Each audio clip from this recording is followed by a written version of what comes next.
No scripts. Peace, peace. Happy now. Now is the vibrate, of course. We're not going too far in the future. Not going too far in the past. Right now.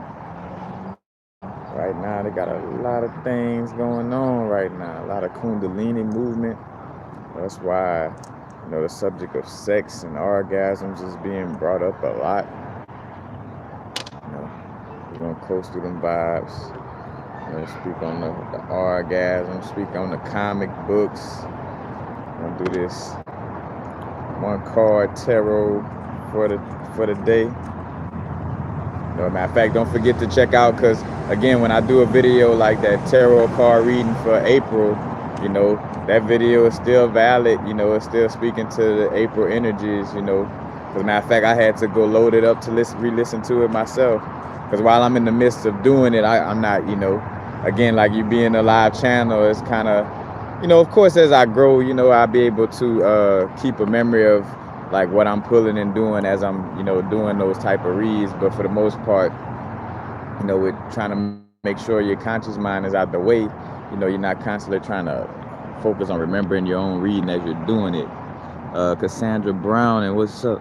Naya Revolution, what's up? Spiritual Goddess. All right, Grand Rising. Accomplice in Freedom. All right, I like that name. Your peace and blessings, guy. Casual Kyle, blessings. Oh, Casual Kyle.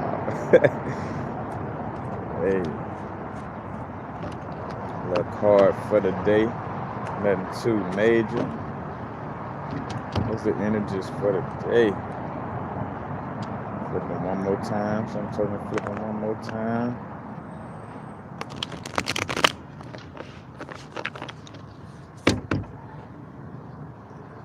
First card, 1, 2, 3. All right. Today, going with the flow on a strong level. Got that Queen of Cups. That Queen of Cups is also, if I'm not mistaken, tapped into that Aquarius energy.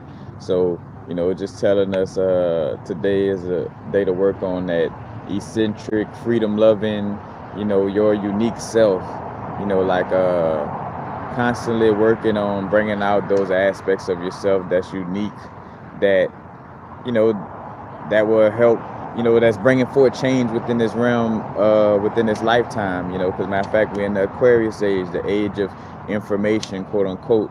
But again, the waters is also connected to emotions and tapped into the intuition and the moon energy, because the moon moves the waters. The waters is a feminine energy. So it's definitely about us tapping into the eccentric vibes, also using our thoughts and flow with our intuition in order to manifest. That's another vibe I get from this card about today, because air, Aquarius is, even though, Aquarius and, you think of water, it is an air sign, because as a matter of fact, it's fixed air, meaning it's like the main, it's like really fixed in that air element, just like Scorpio is really fixed in the water element, and Leo is really fixed in the fire element, and what's the other one?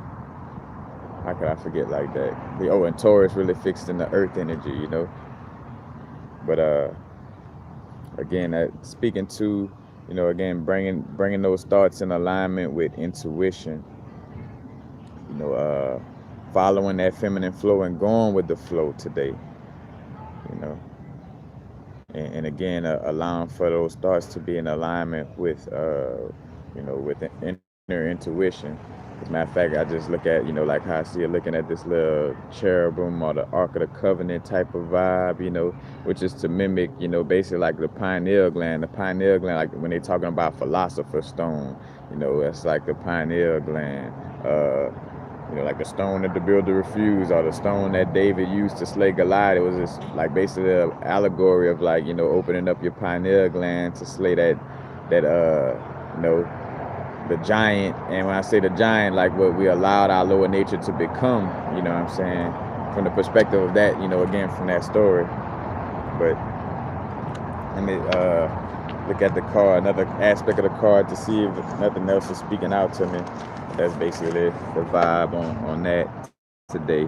You know, just being in alignment with intuition, and having a certain flow to your day, and allowing for your thoughts to be in alignment with your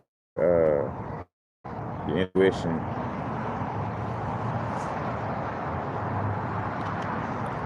And when I say that, like, you know, again, you can manufacture thoughts on some just overthinking and trying to push through, like, you know, I think I should be doing this, or I think I should be doing that, or, you know, again, what you, like, from a spiritual perspective, I should, you know, like, it's more so from a mental realm, instead of I really feel that I really want to, deep down inside me, I feel like doing this. You know what I'm saying? So it's like going with that deep down inside your vibe. And then as you go with that flow, then you allow for your, you know, your air element to help you within that direction of flowing with your intuition. Let's see, this is Queen of... Apologies, y'all. Queen of Cups.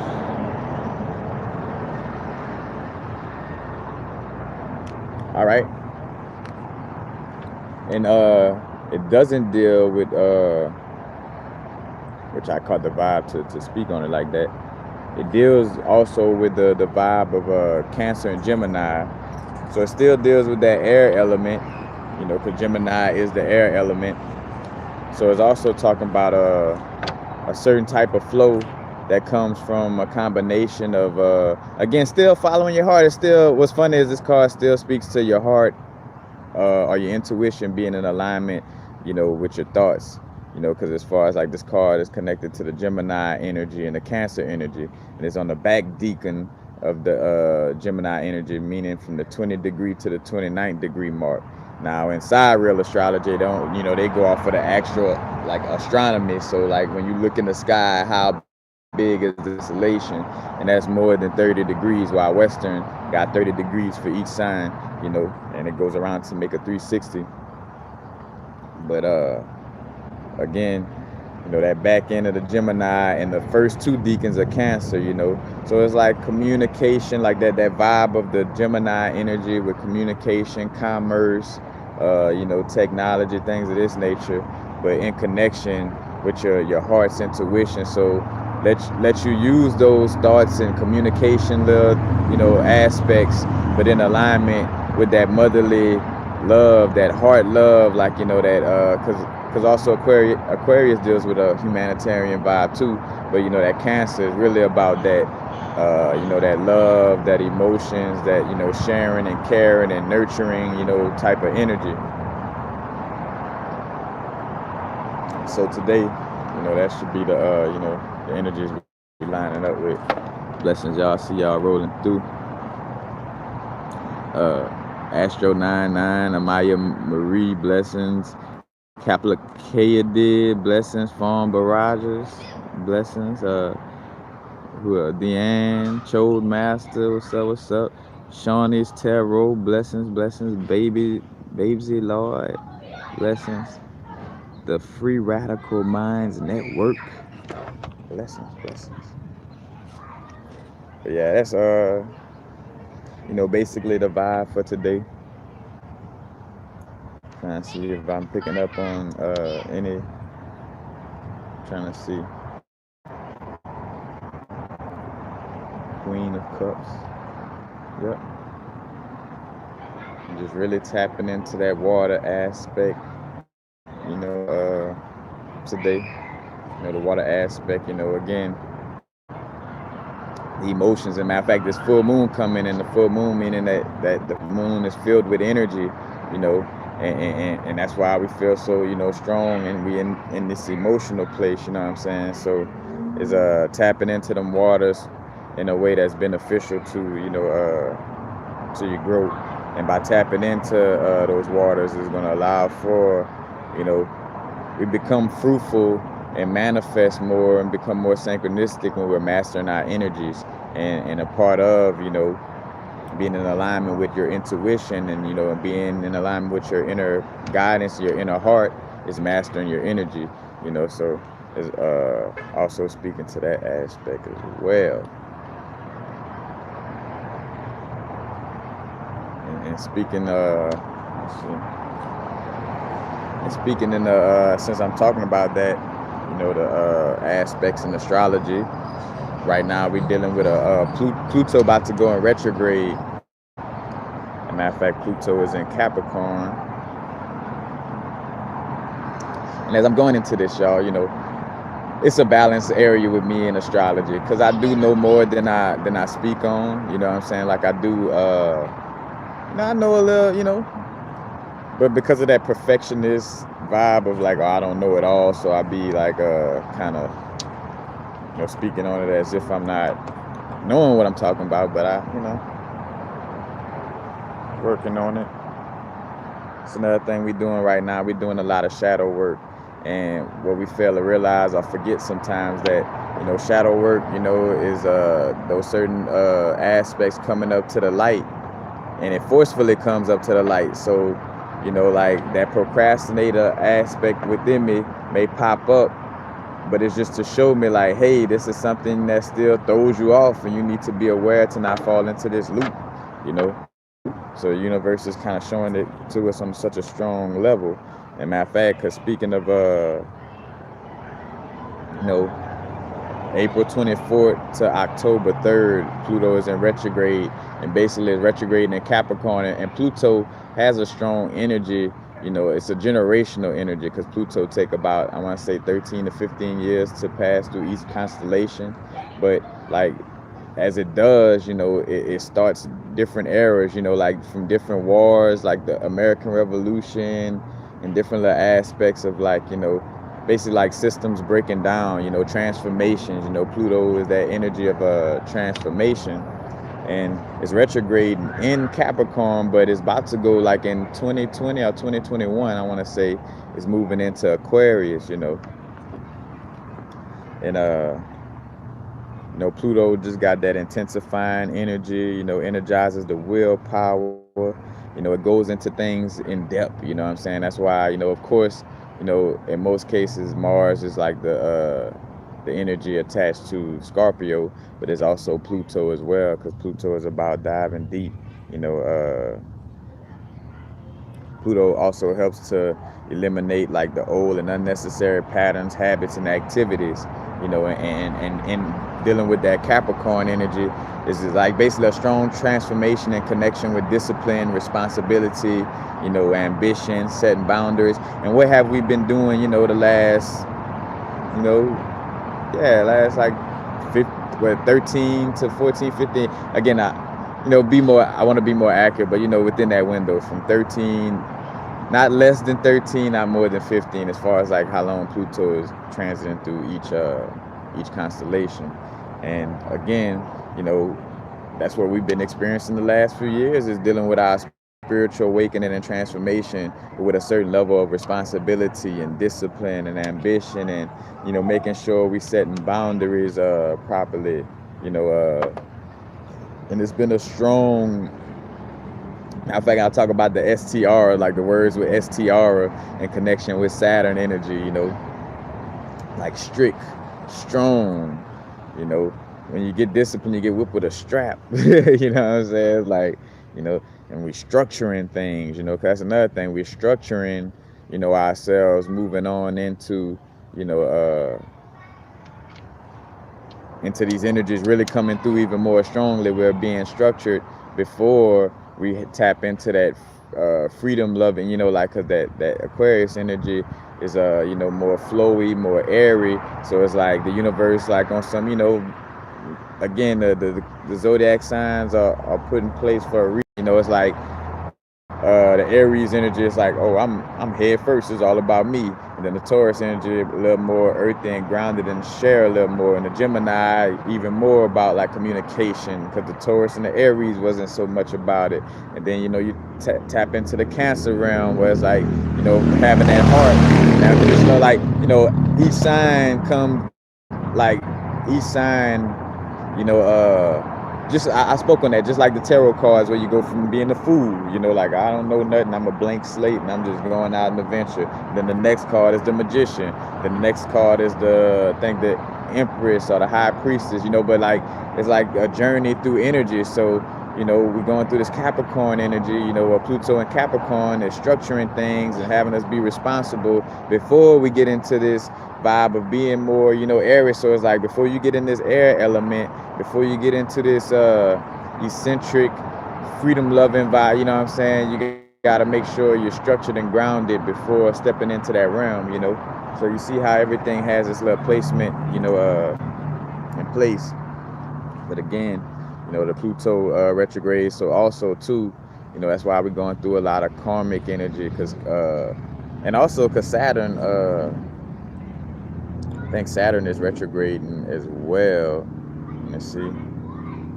Yep, April 30th to September 18th, Saturn is retrograde, and it's in conjunction with the South Node. I think the South Node is dealing with the things that makes us comfortable. Because that's another aspect that I'm tapping into and get more research on, is the South Node and the North Node. Because again, we see that our natal charts and all these different things, have a certain level of importance.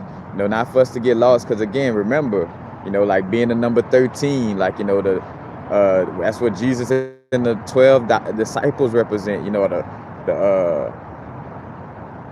whole vibe of they're the 12 disciplines or disciples, and once we break out of those 12 disciplines or disciples, we become that number 13 energy. You know what I'm saying? And 3 + 1 is 4. 4 is like the foundation. But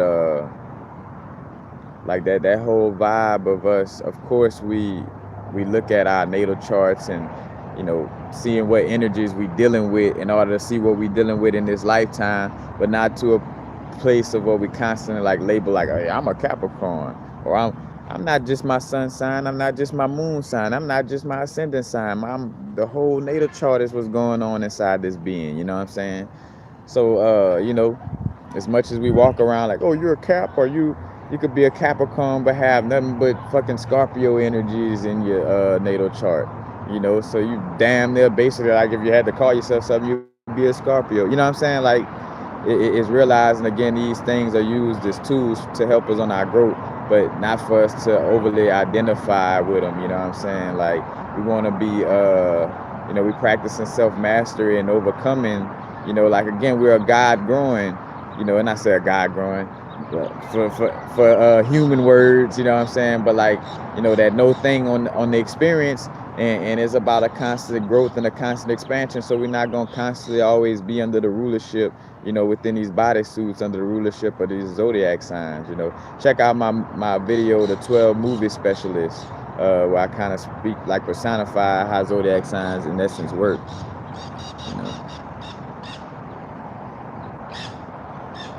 Blessings, y'all.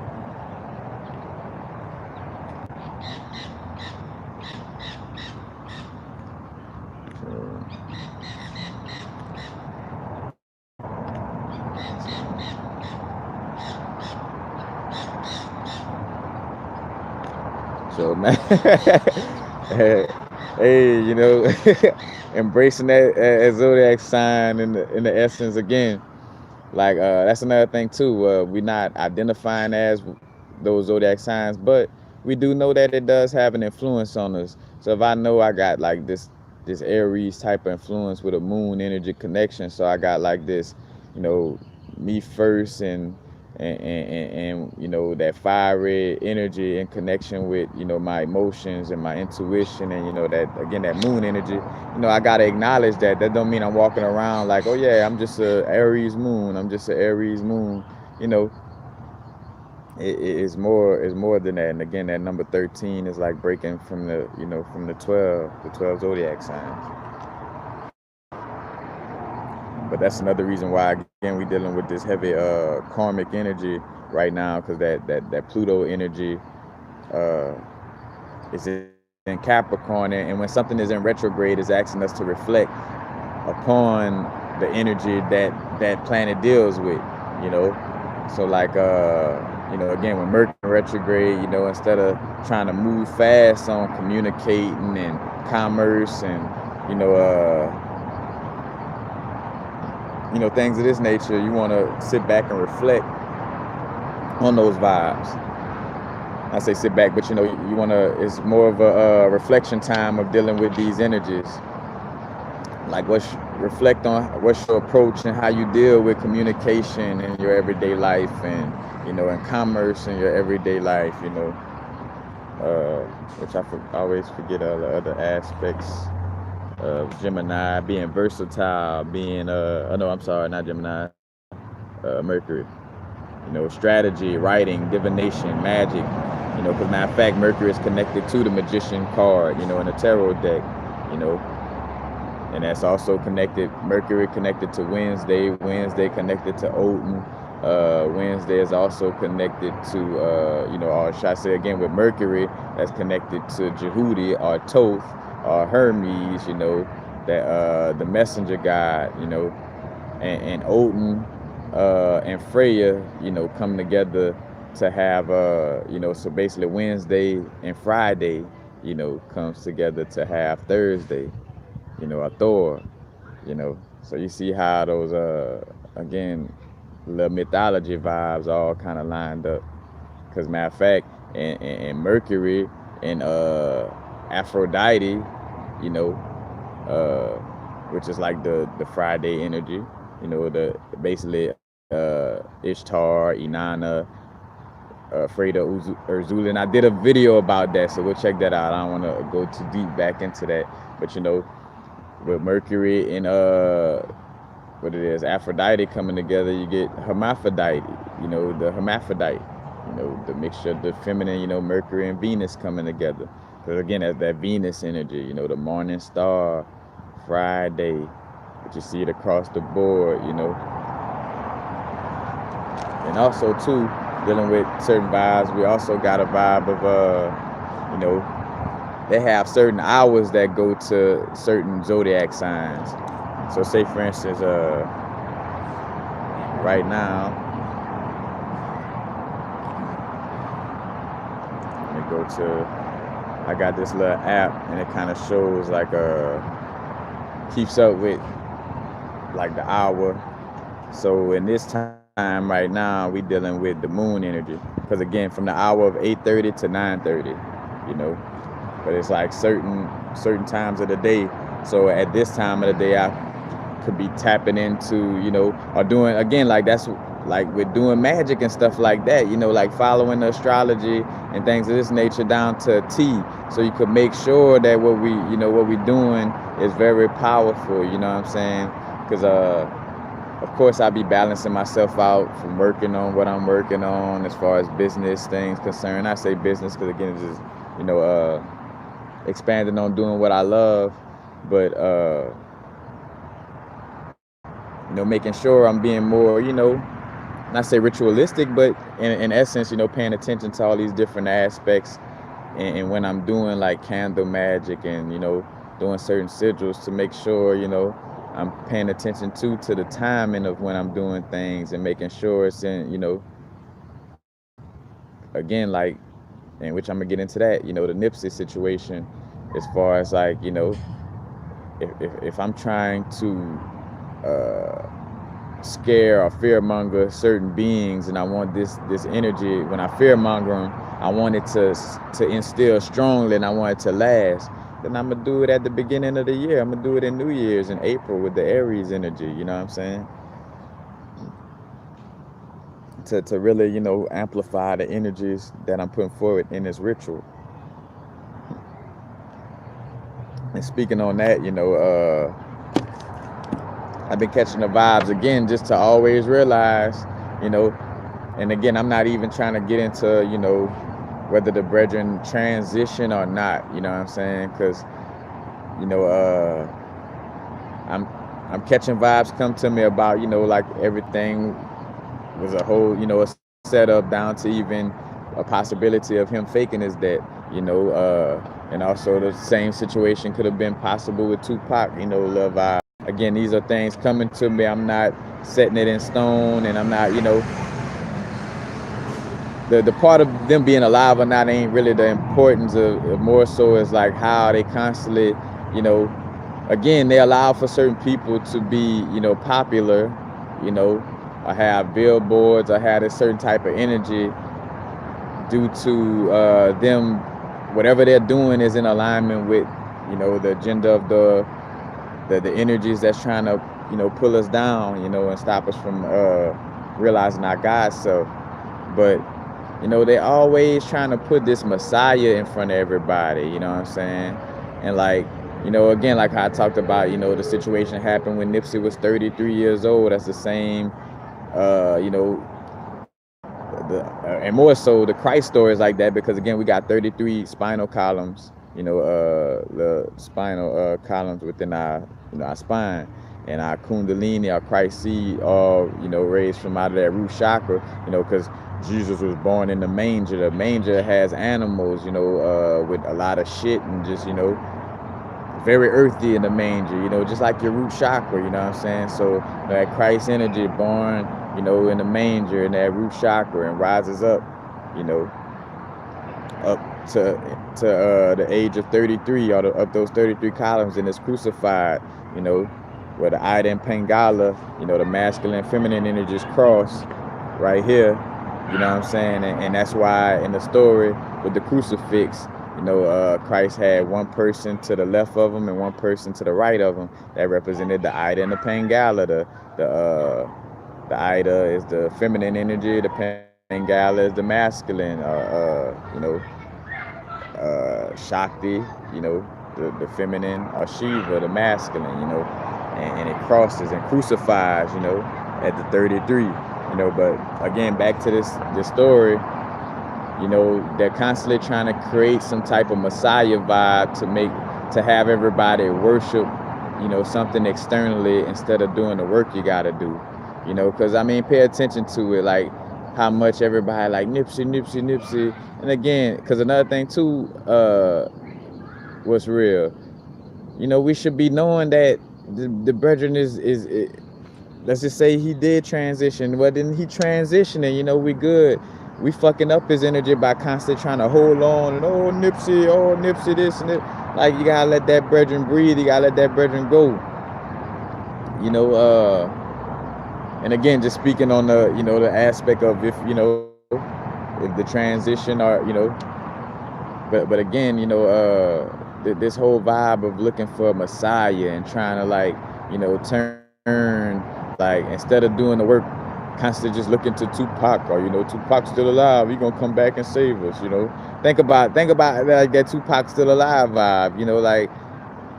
Like that's a blueprint. You know what I'm saying? That's a subconscious social engineering blueprint of waiting for the Christ to return to help me instead of helping myself. Like let me put out a bunch of candles constantly every day for, again, not knocking this and not saying that, but like for Nipsey, let me just always go on Slauson and Crenshaw every day for Nipsey. And as you're doing that, you're not putting in the work and doing what you got to do to realize the God within yourself and doing the works for you to get out of this motherfucker. And by you doing your works, you really do, because another thing too, that's why much love and blessings to Bobby Hemmett, always speaking on like those certain aspects of like, like, hey, that building the community shit and we gotta make sure you got land and build a community and all this type of shit. That shit, that shit cool, that shit good. But yeah, I fucking realize, bro, you are the no thing on a human experience. And that this place is constantly trying to make you be stuck in this world. This place is constantly trying to give you things to pay attention to and to be stuck in. And to have your soul on a level of like feeling like, oh, I want to come back, or I have unfinished business or something like that. You know what I'm saying? Like this realm is catered to poking at that energy. You know what I'm saying? And it's up to us to be accountable and responsible as souls to remember, like, I signed a contract to be accountable and realize, bro, that I can't get lost in this sauce, and that it is a free will. So if I do get lost in this sauce, I get what I deserve. You know what I'm saying? Like, but that whole vibe, trying to turn, certain people into messiahs, like if that was like just for example, Dr. Phil Valentine, or like somebody of that nature, or like a Bro C. Freeman L, that's speaking on all this knowledge, would they have their funeral at the Staples Center? And again, I'm not knocking the integrity of Nipsey. Is like none of, just speaking on what it is. But again, though, having to be aware of, like in this age right now, again, like moving like water, I gotta be prepared for information to just, go the whole other way, on some shit like damn, cause even when I, and when one of my brothers presented to me, like I'm like, yeah, the vibe of that morning vibe more so does just feel like you're feeling the collective, putting that out there more than you feel like Nipsey energy missing in essence, but again, not trying to dive into that, as we got 33 people in the live as I'm talking about this Christ energy and all that. But anyways, they stage a lot of things to have us, like basically what is just trying to do, and I done spoke on this on I think I forgot the name of the video where I spoke on like us being like Pokemon or like genies, and the fairies and the Devil King, like why they always got stories or of like a genie being locked up by some type of egotistical human, because that's the whole game. What's happening right now is like, some of us beings have stronger pioneers than others in this realm, and our subconscious, once it's programmed, it runs 99.9% of what we do, say, and manifest in essence. So it's like, if I put these little ideas into this genie or this fairy, then these things are gonna manifest strongly. So if I got this little fairy constantly worshiping this Christ energy, we're gonna constantly be able to create a world where we could constantly oppress and keep them from realizing the guys that they are. You know what I'm saying? Because they constantly, here, look at the bone, boy. Look at the bone. Here you go.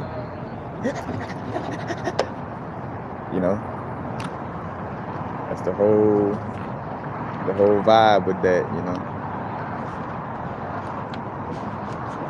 But yeah, it's a blessings, y'all.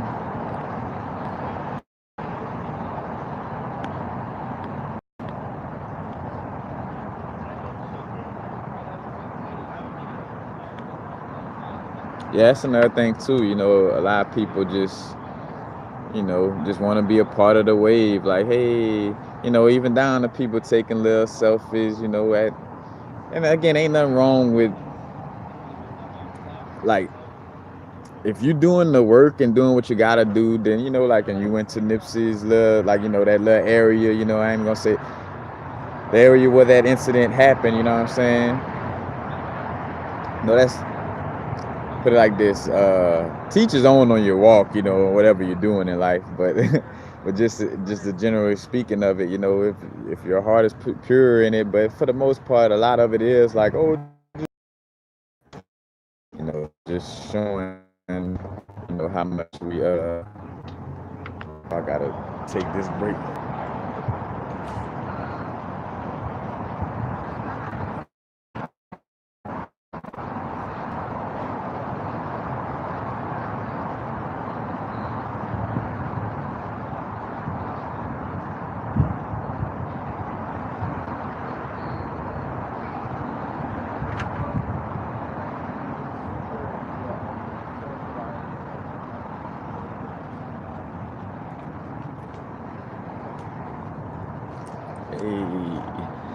It's all about trust. So as I just had to pay my water bill, so to speak, I thought about too. We were talking about Nipsey, and I also thought about the Dr. Sebi vibe, and just also like right now, with us being on our health tip, like vibe with what makes you feel, right, like what you feel you should be eating. And again, not just what you feel you should be eating, because some people feel like they should eat Snicker bars and Hershey's candy all day, which of course their body gonna let them know otherwise after they, continue to have stomach aches and things of this nature, in which again, like our body, our mind, body, and soul speaks to us as far as like what we eating. So like eating things in balance with the mind, body, and soul. But speaking on the Dr. Sebi, you know, when we talk about his list just speaks to, and I say just like that. That work is very important. But the fews that are best for our bodysuit, you know what I'm saying? Just like a car, like that's best for your car, and then they have old cheap gases and gases. Your car still move, you can still get somewhere with this old bullshit ass gas, but your car would operate and move much, efficient and cleaner and at a higher capacity if you, put in these high vibrational, fuels. And because for the most part, that's why everything is about eating raw foods and eating natural, and some things that should be completely raw, and some things may need to be sprouted or heated a little bit, to crack the cell walls. Like some mushrooms, shiitakes need to be heated a little bit and also lion's mane to crack the cell wall, just a little bit, a certain, seeds, legumes, and all that, as far as like nuts, like almonds, sprouting your almonds, things of this nature. But eating what's in alignment with your being and your body, you know what I'm saying? And that's from the timing you eat to, what you're eating, like all that, like let it be in alignment with your inner guidance and your inner being. Because at the end of the day too, you could be like, oh, but what if I go to eating quote unquote unhealthy things? Then you would realize that you're bullshitting yourself if you're doing that, you know what I'm saying? But for the most part, being in alignment with what's best for you. Like right now we're being asked to go in our heart center, more, and it's getting very tricky because we come from an old construct where we just always like to confirm things through asking somebody else's opinion, like, or we got to confirm things through and of course we all done been guilty of it, like we got to confirm things through a universal frequencies video or a Dolo video or Infinite Waters or Bobby Hemi video or Brother Rick, like, and realizing like we want to kind of fall back off of the dependence of again all these external things and more so be in alignment with our inner guidance. And right now, again, we're realizing more than ever that each one of our soul sparks, we came down here to have an individual experience, not to be all one. If we wanted to be like all just one big glob of all one, we would be back as the no thing. Because again, when I always make that analogy of being a big glob of just one energy or one being, that's more so of just being the no thing. Because the no thing is nothing and nothing is everything. You know what I'm saying? The no thing is everywhere in essence. Like that's why being in the no thing, like again, like the movie Lucy, when she disappeared into the ethers, that no thing allows for you to quantumly be everywhere in essence. But again, we are here on a unique a unique soul journey. So if you find yourself listening to others more than you listen to your inner guidance, that's going to steer you, that's not going to work out the best way for you, you know what I'm saying? Like, it's about us, tapping in strongly into our own inner guidance, being in alignment with that. What's up, y'all? Tyler 96, blessings.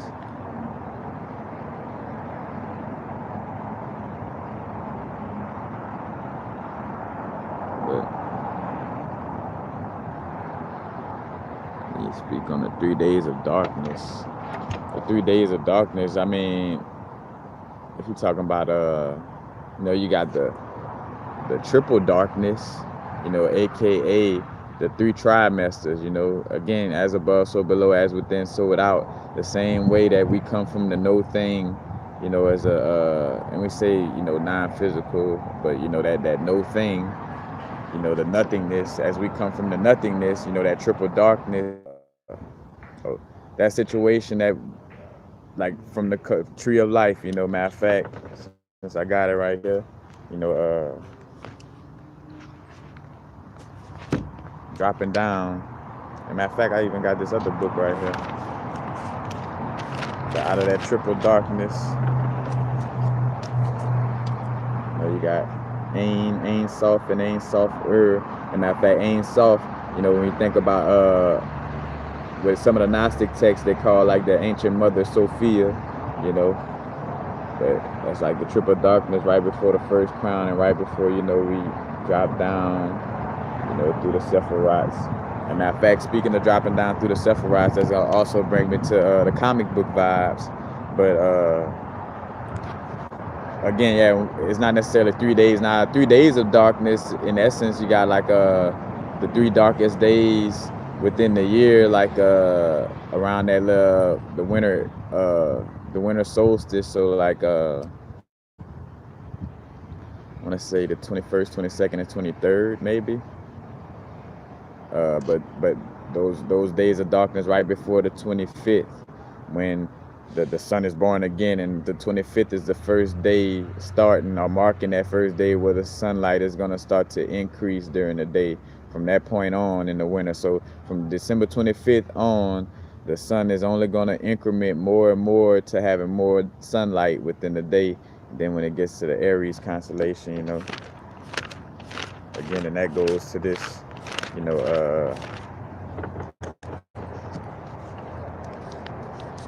this little story and this little vibe,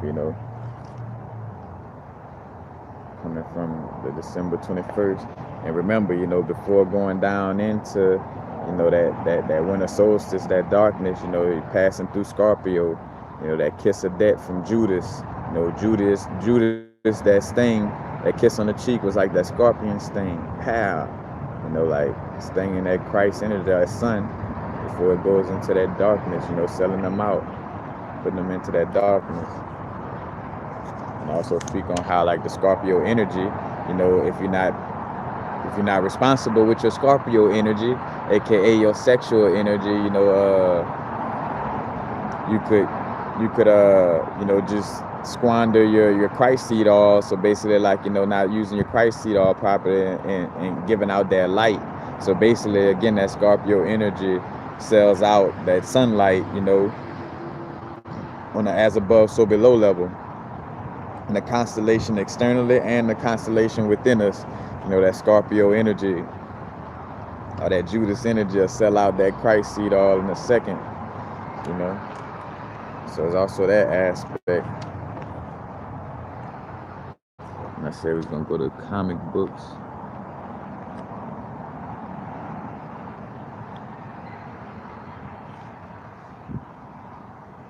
And seeing robins, butterflies, and dragonflies.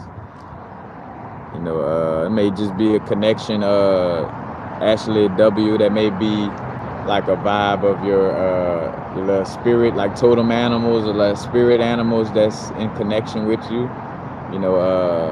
I think of mine, the fox, the owl, and I'm also starting to feel like that raven vibe, like the ravens, especially in connection with that Odin energy, because Odin had 2 ravens that follow him. But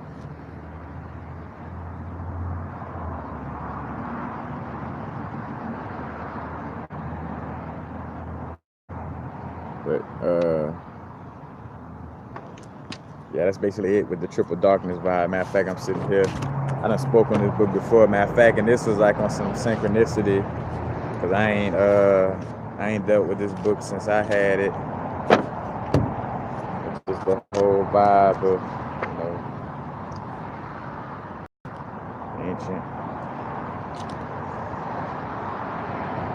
Get the whole vibe of, you know, the flower of life and the movement of the two circles that look like two breastises, two booties, the butt cheeks. You know, it's the reason why we like our women, you know, with hips, with these circles, you know. And I spoke, if you go watch my video on sacred geometry, I think it's pine cones, kissing noses, or it's like booties and breasts or something like that in torch fields. But, you know, just tapping into that whole energy.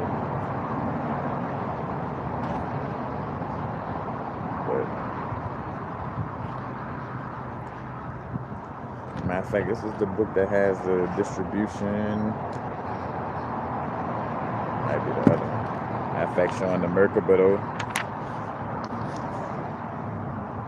The Merkaba around the body, the light body.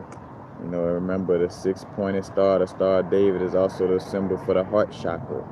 You know, because again, it's about us tapping into this unconditional love realm, this realm of, you know, not hating ourselves.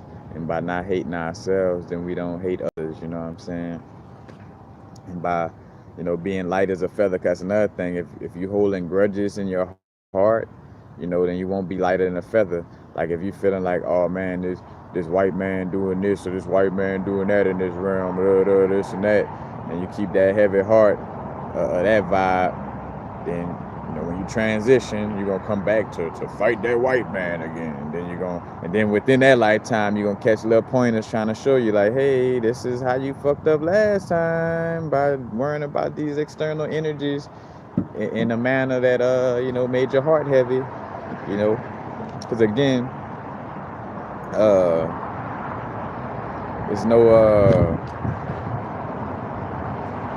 like, you just got to make sure your heart is lighter than a feather, you know. Of course, by doing our work, by being, you know, in alignment with our inner source and our inner self, and being in alignment with that childlike energy, we're going to do what we got to do. Like, our actions are going to line up with taking care of whatever little, you know, low vibrational energies that are muted externally, you know, so we don't have to go around like always, you know, like, again, harping on certain aspects, because for the most part, you know, you're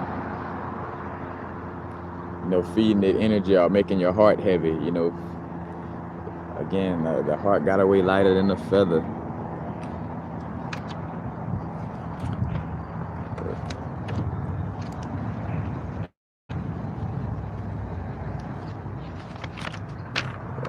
And again, this is important. I done spoke to this, you know, like the importance of knowing, you know, knowing the placement of the sacred geometry around our body. You know, the female Merkaba and the male Merkaba is placed a little different. Like the masculine Merkaba, the top triangle, the corner on one of the triangles is facing forward on the top triangle, you know, for the male, while on the female it's behind her. You know, that's why they ain't got no line in the middle on her top triangle. While her bottom triangle has that line, you know, in front, and the masculine man bottom triangle don't. You don't see that covering his foot. And always realize, you know, when we dealing with any of this information, like always, you know, realizing that a lot of these things are broken down into you know, of course, human words and human perspectives. So we gotta like deal with this information from, you know, because sometimes, again, we could be looking like, if we're not aware of like our, you know, aware of about how our ego try to bullshit us, you know, certain concepts you may be taught, and it may, like, you know, deter you or bring you away from the vibe. And matter of fact, I needed to loosen up. I needed to fall off for a little second to fucking loosen up a little bit. That's another thing. You gotta throw that stiffness out the window. And the fuck, it ain't no job. This my YouTube channel. Like I ain't got no boss I'm working for. Like, hey, you better make sure you do them videos like this. Yes, sir. Like, oh, and breaking out of those, like noticing little shit like that. You know what I'm saying? Like what we overworking ourselves due to these subtle and I say, well, yeah, in some cases subtle because we don't really realize it, that we're like still working off of this programming, and this bullshit of like, trying to rush somewhere within your day. Like literally rushing is like a slap in the face to our higher self. Like rushing to go somewhere or to be somewhere is almost like saying higher self, as much as you are present, as much as you're like limitless, I feel that I don't trust you with all the amazingness that you are capable of. I feel like I need to rush to go here. I don't trust your powers. I don't trust your infinite abilities. You know, so I'm about to run. I'm about to try to rush to catch this bus right now. I'm about to try to rush to go to the post office right now. I'm about to. It's like nah. It's in alignment. Like take your time. Now of course sometimes you may. Like higher self may tell you, hey, put a little pep in your step because you was already being late or something, in that nature. Like where the universe give you that nudge, like, all right, you don't have to rush, but I'm letting you know, like, hey, step in here a little quicker because what I got lined up for you is, right here. But yeah, like that feeling to like needing to rush and yeah, that whole vibe, it's basically a slap in the face, saying higher self, I don't trust that everything will work out. So this is another thing too. Why this book? Matter of fact, this book and the book Quadrivium or Quadrivium. I don't know if it's with a D or a T, but it's either Quadrivium or Quadrivium, like QUA or something like that. Trivium, TRIVIUM. But look up that book because that's another great book. Because when I got right here, I realized like that whole vibe of like breaking down like the music vibes.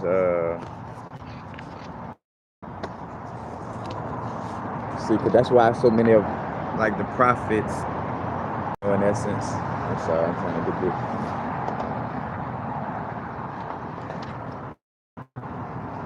You see, like all the different little music notes.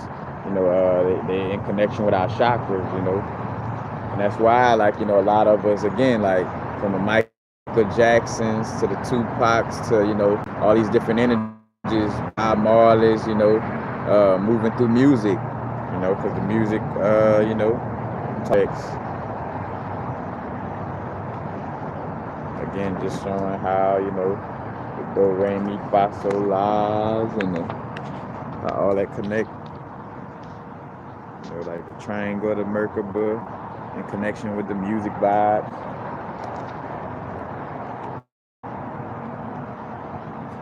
Because if I make a certain noise, again, like I always speak on Barry White, like, hey, baby, he got that deep voice, that deep voice. And our root chakra is called also the bass chakra. And, Barry White's deep voice is considered to have some bass in it, bass, also like root chakra energy. And that's also why it kind of has a little sexual stimulation in it. The women like, Barry White voice. And even like and the men might not be like going like like, oh, his voice, but like they'll definitely turn on some Barry White when it's time to get in that vibe. You know what I'm saying? Like, so the sauce is there. I was just speaking on that.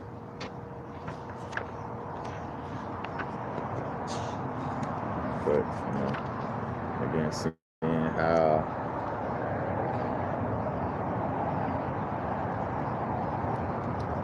just looking at the golden mean ratio,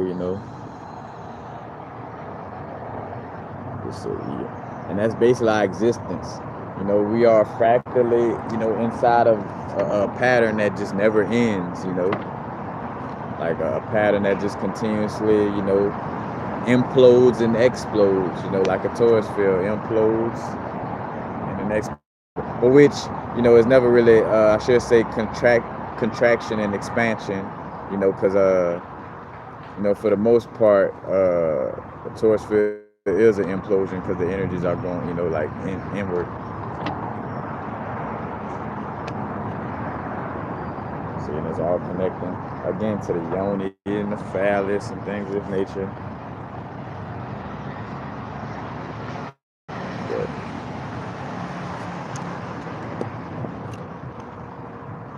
that's the whole vibe with the orgasm, you know, again, like even breathing is, you know, a form of a sex, you know, because right then and there, my air is having sex with the earth. You know what I'm saying? The air that I'm breathing is penetrating and having sex with the earth. And we're gonna tap into those aspects too. Ills, wills, Y2, blessings, bro.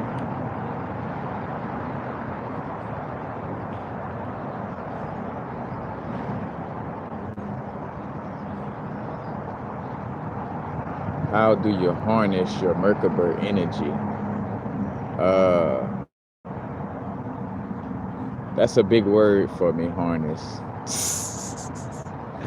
If you mean like how do you tap into it, I mean, you could do, again, the visualizations of like constantly visualizing it around you.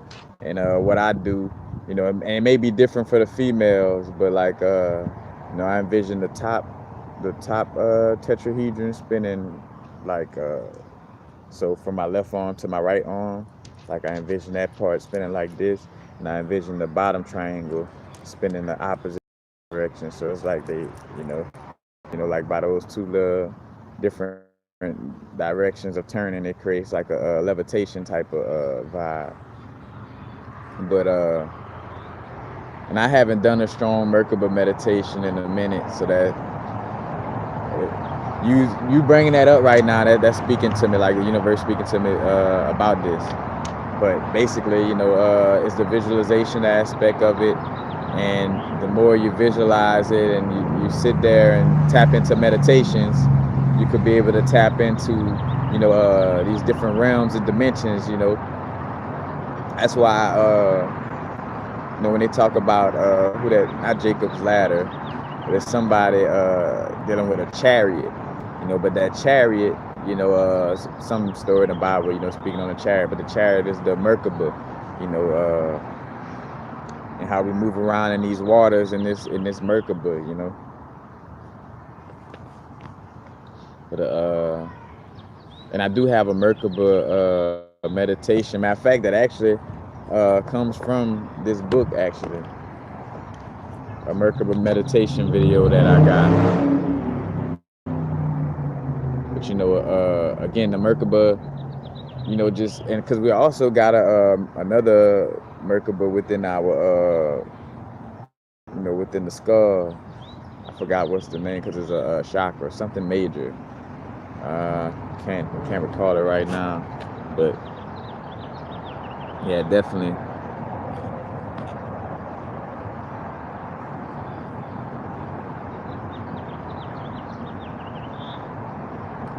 Yep, like again, and we're speaking about visualizations, but how could I visualize and practice visualizations if I'm constantly watching CNN, or I'm constantly watching how Nipsey got shot on the corner, and you know, and watching so and so talk about, you know, what Nipsey was to, like, and that's all good, but you know, again, you know, what's going on right now is that we're just constantly, like, they're constantly trying. That's the name of the game, and the way it has always been is we got to distract these niggers. We got to distract these niggers, you know. You know, and as I say that, you know, that's not none of that. Oh, You just saying is, look, it is what it is as far as what's going on in this realm of reality. Ain't nobody superior or inferior than the next. We all on different levels of growth and going through our different little vibes. Just like this one body has a heart with a different function, a stomach with a different function, but it's all one body. Same vibes. But that whole vibe again is like trying to get you to focus on something externally.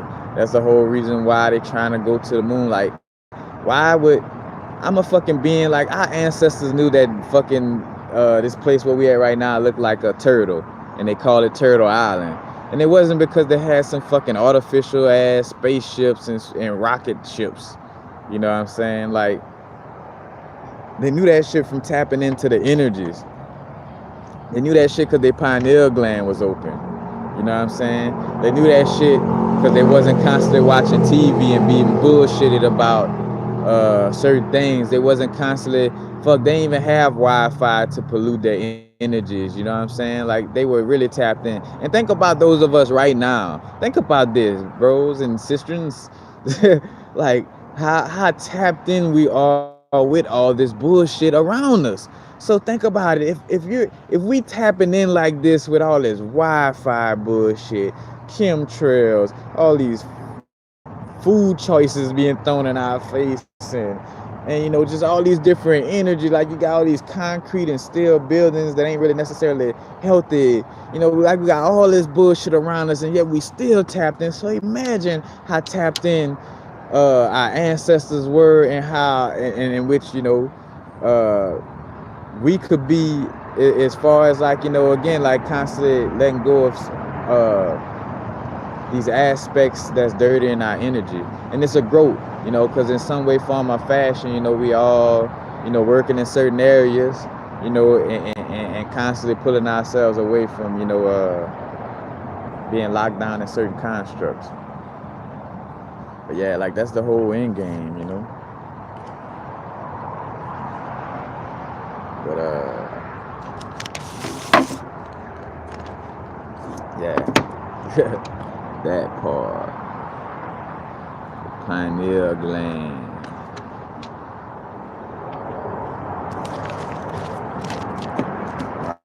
Also, just that vibe showing you.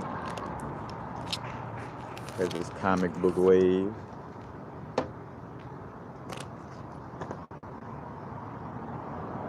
But just showing you too, like, how comic books and anime could get away with being so like straightforward with the aspects, because again, another thing we're realizing right now, that of course, this is not about a race or one race being better than the other, or superior or inferior, or any of that. Think about it as just, this is a body. Certain cells in the body has a certain task, and having certain tasks may have a more higher responsibility level than other tasks. Like, say for instance, the heart responsibility level may be higher than other cells in the body. That doesn't mean for the heart to be egotistical about it and back, ha, you ain't shit because you ain't got as many responsibilities as me, so you ain't important. Like, no, it's not that. But in order for me to really do my job well, I gotta acknowledge who and what I am, what cell in the body that I am, So if I'm a carbon cell within the body, then I should be acting accordingly by, just like shungite. Shungite, almost 98% carbon. What it does, it detoxifies. And matter of fact, again, a crystal that's close to carbon is connected with melanin. So again, as above, so below. I look at what shungite does. You know what I'm saying? And shungite not running around talking about all crystals that's not full of carbon like me ain't shit. You know what I'm saying? Like, this shungite not on no ego trip. This shungite like, hey bro, I detoxify the motherfucking body, and this is what I fucking do. Fuck you if you don't like me detox. Like, I don't hate you, but fuck you if you being mad at me for doing my job and being what I am. You know what I'm saying? Like, go kiss some ass. You know what I'm saying? Go Go ahead, butter knife. Like with that bullshit, you know. Cause that's the whole vibe, you know. And that's what's going on too with this Libra full moon energy coming in. Relationships on all levels, you know.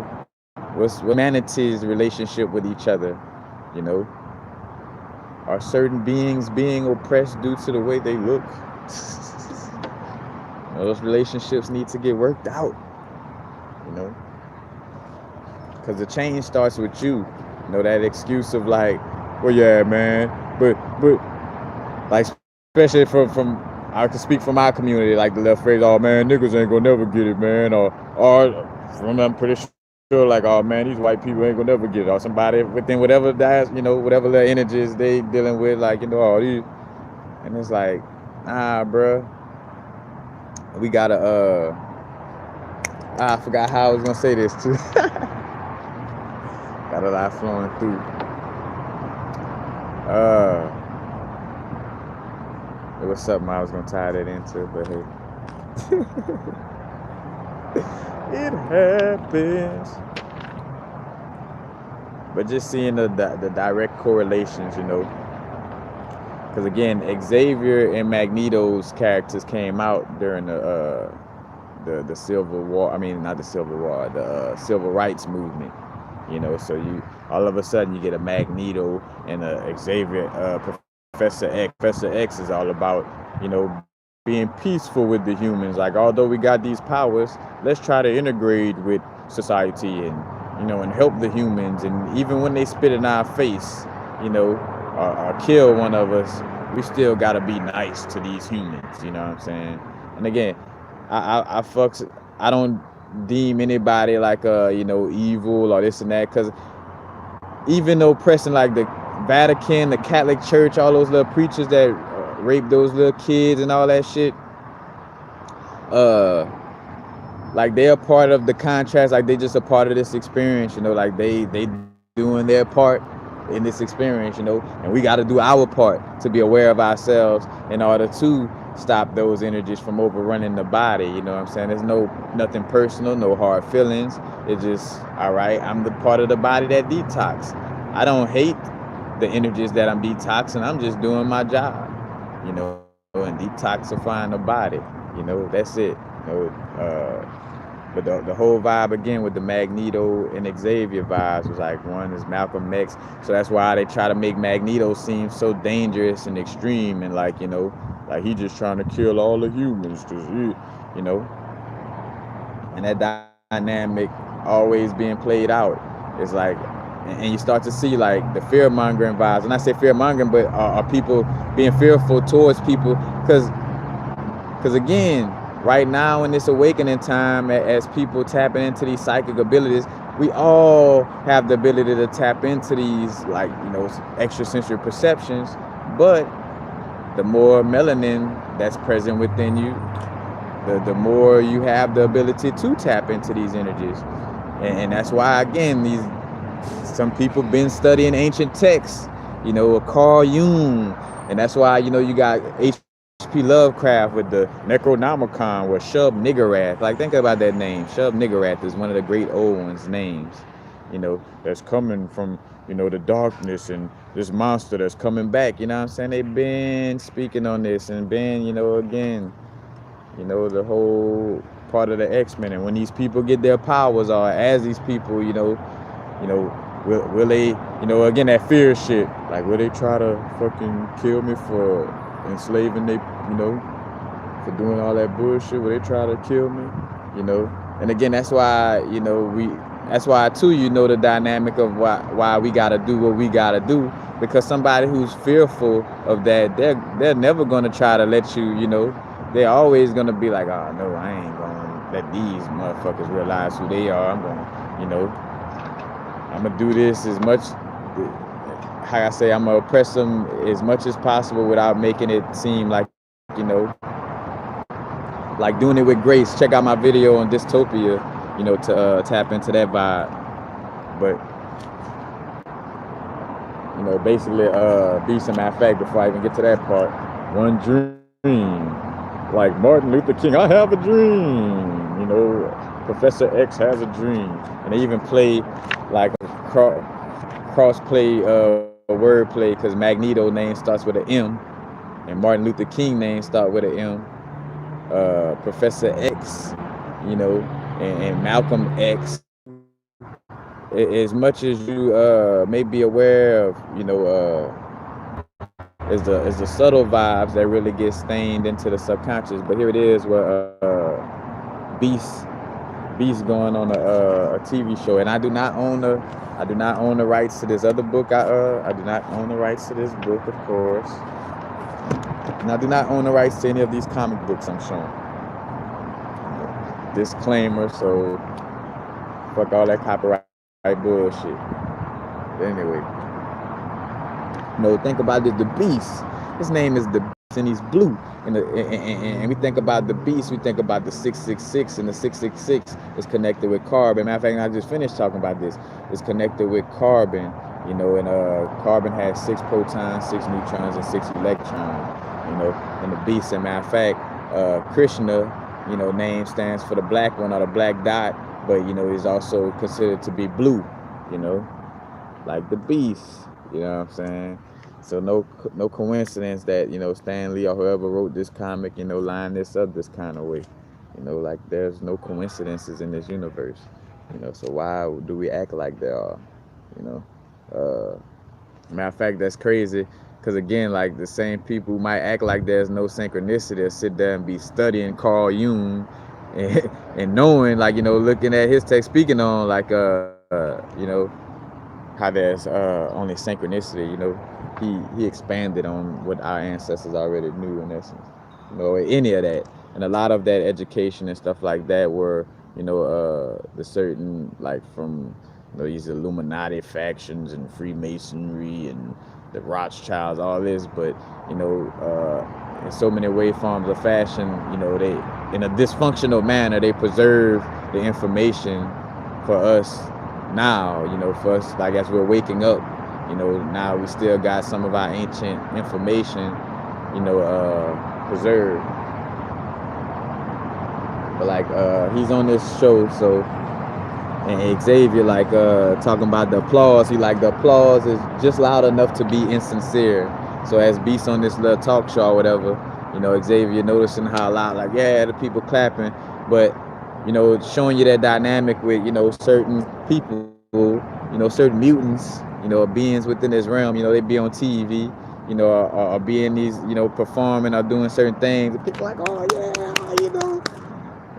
But do they really care that much? Like, if they, you know, they care that much about you on your stage, but do they care about you like that outside of that stage? You know what I'm saying? Like that dynamic, you know what I'm saying? Like, you look good when you tap dancing on stage and, you know, being a good old boy, you know, for what it's worth. But, you know, in other realms, you know, they'll treat their pet with more reverence and respect than you know. But again, Hank, what is it like to fill the shoes of a novelist and live under the famous fur of the beast? And that's a talk show host asks him. And then he like, well, if you're good, Trish, I'll let you have a peek under it later. Basically talking about, like, you know, if you good, Trish, I'll, like, talking to the talk show host.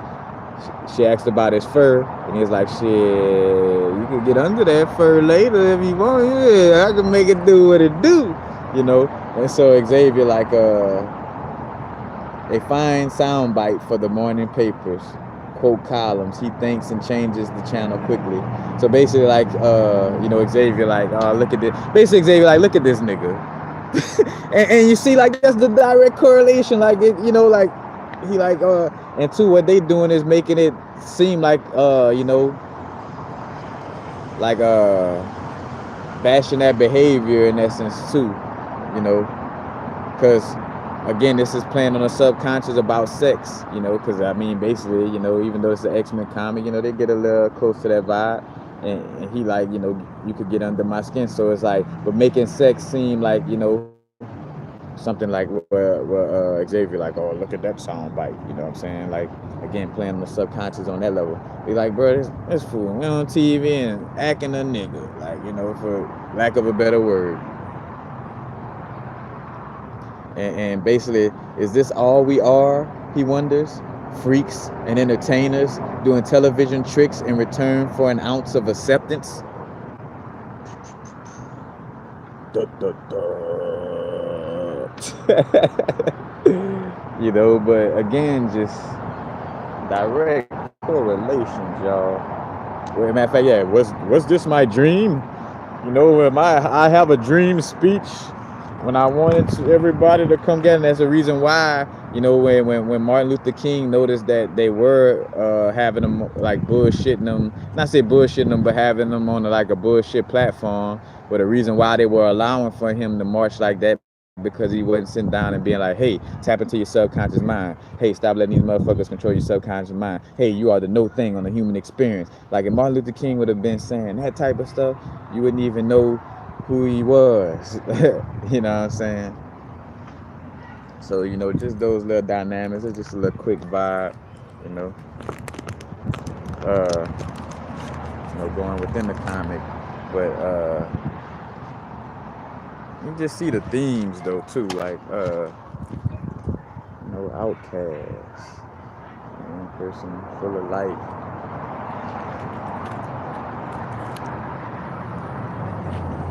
I never got on this one yet. Matter of fact, they're revamping Conan. So Conan comics, and matter of fact, they're probably gonna do a movie soon. But they definitely putting it in the forefront of the vibe. So you know, Conan gonna be leaking some sauce. And I got American Gods. American Gods be dripping that sauce too. Matter of fact, because on American Gods, Anubis and Toth both work with each other in a funeral home. They two you know, two black guys, you know, quote unquote black guys that work in a funeral home. You know, so again, kind of tapping in that Jehudi energy again. Also part of that Mercury energy, or that Papa Legba energy, or that messenger of the gods. And speaking of the Papa Legba energy, you know, the War of the Realms. This is the new theme for Marvel right now. You know, and what's going on right now? The war within our realms. You know, because we are walking universes and we having little battles going on inside of us. You know, the aspects of old aspects of ourselves trying to stay alive, you know what I'm saying? So there's a little war going on inside of us. And also in connection too with this vibe is in connection with the tree of life, or the 10 Sephiroths. But this elf, this evil elf that's looking like you know, like Papa Legba, he going through all the 10 different Sephiroths, or these 10 different realms, you know, to draw it even closer, all these 10 different realms, you know what I'm saying, to and the last battlefront is on Earth. And it's no coincidence that this elf name is Malkith, Malkith. Basically Malkut without the U in it, you know what I'm saying? Malkut is the bottom Sephiroth on the tree of life, you know what I'm saying? So you see those little correlations.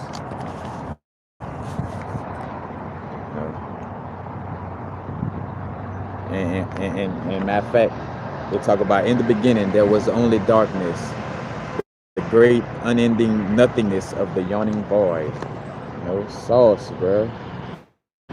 Like, bro, it's new, again, new. You know, coming out the void and showing you too, because they vibe off of that, you know, in connection with the tree of life vibes. Let me see if they got another picture of it. Nah, they don't. But you know, basically like you got Midgard,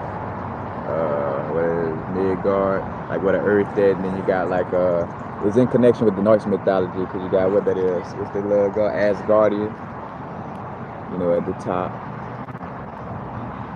You know, but again, a tree. And all these different realms on this tree, you know. And all these different realms again on this tree.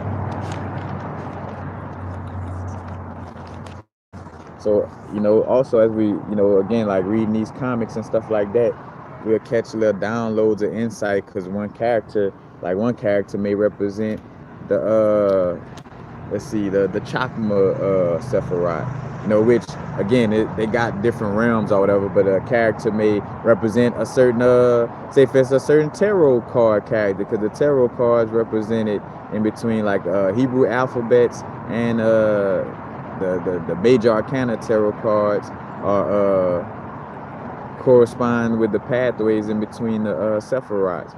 So one of those characters, within the water realms, Marvel comics may be in alignment with a certain tarot card or something of that nature. Like all these things correlate. So you see that vibe coming from that triple darkness.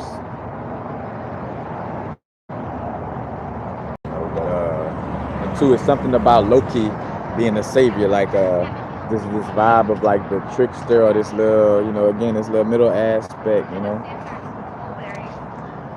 whole little vibe. Oh, they're Hey, popping. how you doing, Miss Natalie? How you doing, Universal? Doing great, doing great. I found one. But yeah, just the whole vibe. Matter of fact, and this the other one, Journey into the Mysteries, Water Realms, because they're gonna do like different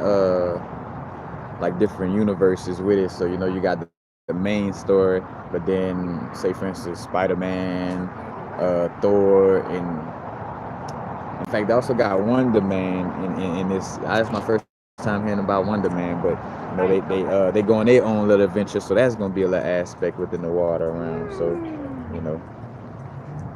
matter of fact, Spider-Man, Miles Morales. And they fall to the ground. So try not to shake them. So Oh my god, I'm so excited. yeah, it's again, matter of fact, y'all.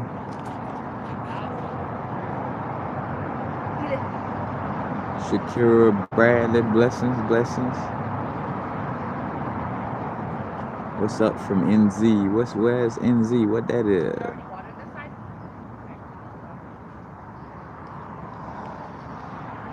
Yeah. And matter of fact, also too, right now, on some vibes, shit. When you tapping into this comic book realm right now, this comic book realm may be teaching you about yourself. Like, whatever little character you resonate with might be, telling you what kind of energies you deal with. Like say for instance, I resonate with Doctor Strange and Constantine. You know what I'm saying? Like that's my little, my little vibe. So it does speak to that. All right, New Zealand. All right, what's up? Sunyata Aura. I heard New Zealand is a pretty cool little vibe out there. So I heard. But yeah, that's the whole vibe. And talk about, again, Sebi vibes. And talk about the Nipsey vibes. Gotta go through my checklist. Alright, gonna soon vibe on the little sex vibes, but just some things to know right now. Of course, just strongly knowing like we're no longer allowed to not be in the moment. Like everything is about being in the moment, like the now, not being in our thoughts, but being in the moment. And also operating from our heart space. Like reason why we might feel like so much is going on around us, or like worrying about certain aspects, because we may be in our thoughts and not in our heart. We gotta trust our heart, trust that heart alignment. So shifting from the head to the heart, and again, by habitual nature, we always been taught to be in our mind. So yeah, it's gonna be pretty, don't make it sound like it's difficult, like, oh, it's difficult, but it takes work, you know what I'm saying? Like, it's going to take some type of work. You've been habitually in the vibe of, thinking a lot and being in your thoughts. So, of course, it's going to take a little work. Sure, you're always operating out of your heart center. And there's not again, just like lifting weights, like, just like you can't go to the gym. Think about, like, in your life, if you ever had, like, those vibes of, like, like working out. Like that time, you remember that year, whatever that year. Some of us had that golden year, that golden moment of like when we was hitting the gym heavy. I think about looking back at my Instagram page. I might have to drop one of them little throwbacks. And I was getting my buff on. You know what I'm saying?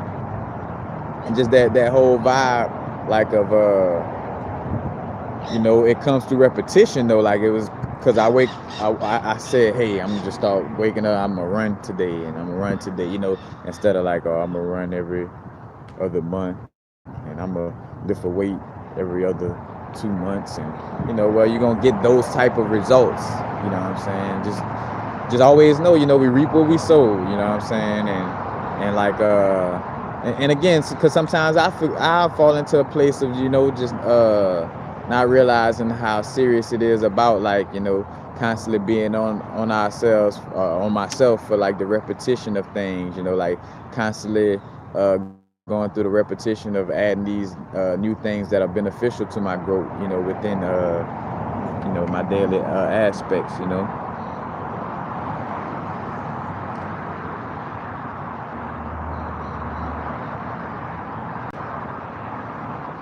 Yeah, you gotta start. You gotta start somewhere, for sure. But also laying down to receive downloads. So at some point in time, from these next few days on, find your the the moment. I usually say time, but find the moment in the space to be able to lay down and really grasp these downloads. And within the download of hearing that, I caught the download like, hey, also a reason why we're being asked to lay straight. Of course, having a spinal cord more straight, what I'm saying, but also just the whole body is in a straight line, just like an antenna, whenever we're laying down horizontally. Matter of fact, speaking of horizontal, we're about to talk about the horizontal poker. Shout out to Steve Urkel.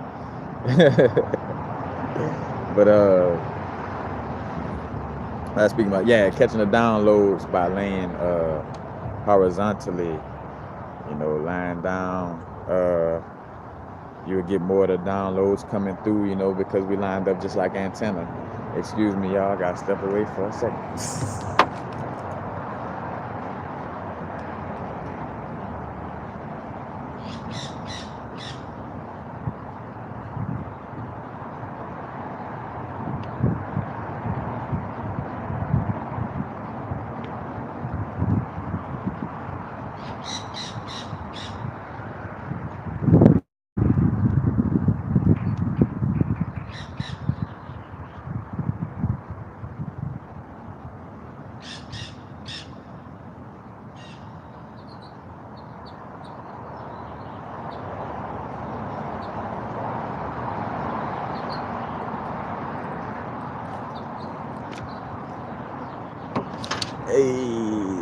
But yeah, how can you recognize what is a download? And I spoke to this. Check out my video. I'm gonna speak on it right now. I'm not gonna just because this is for open vibe. But and you are asking a question that's in alignment with what's going on. So that's also a plus. Kudos to you, Calypso Heart, for that. Can you recognize? How can you recognize what is down? So downloads come to you like on some, like when you thinking, you're sitting there and you have to conjure up your thoughts. Like you have to sit there and be like, I wonder what this would seem like if I did this. Oh, I bet you if I do this, this would happen, and this and that. Like, like you're sitting there and you're going through the motions of, a certain thought. Like a download kind of comes on some like, wham, like a lightning strike of information. Like you get like a little paragraph, like somebody just like make a book. Like you just get like, and it may not be a lot of information. It may be something simple as a sentence, but you could just feel like it just comes out of nowhere, and it has a certain vibe of like, it has a certain energy of like, even though I haven't researched or read on this information, like something telling me that this shit is extremely true or real, whatever. Like, it has a strong energy of truth to it, although you may not have evidence for it on a physical or visual level. It's like, bro, I know this gotta be true. Like, it has a certain vibe like that. But and then also it end up later on too. The universe will usually always confirm it for you. Well, whatever the information that came down to you or whatever, like it would, a situation would present itself to show you like, hey, this download was accurate. But again, that's one of the vibes. Just it just feels like a shitload of information, or not even say a shitload, but just feels like a strong aha moment, you know, because you could feel the lostness if you sitting down there again. Like, I wonder what a star is made out of, or this and that, like you questioning shit, and like that ain't no download. You know what I'm saying? Like it's just like a strong answer, like type of vibe that just comes out of nowhere.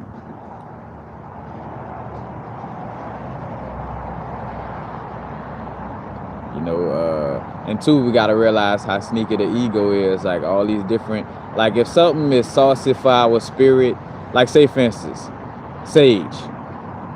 Like sage helps clear energy. But if you on a vibe like, oh, but I don't like the way sage smells. You know what that is? That's a demon talking. That's something that's scared of that fucking sage, so it's gonna give any little subtle excuse, and it can't show itself to be a demon, so it has to fall into the logical reasoning vibe of like, oh, this makes sense that I don't, like sage, because I have trouble laying down because my butt feels flat when I lay down, even though it's meant for us to be able to lay down, like, you know. I mean, of course, unless you just got some type of medical condition or some type of situation that just doesn't allow, like literally, doesn't allow for you to lay down, in some type of way, form, or fashion. But, you know, like, oh man, the lotus position make me feel like this. Well, there's a thing called stretching, to be able to sit in the lowest position. Not that you have to sit in the lowest position to meditate. The lowest position allows for you to sit in a position with your back straight for a long period of time without having to constantly adjust yourself.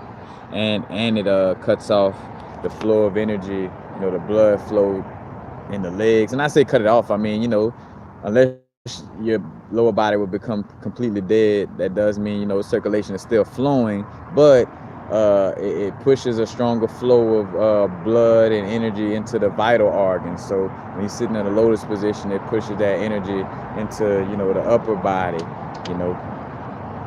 As I speak on organs, check out my video on sound healing for the organs. I need to start back doing it myself.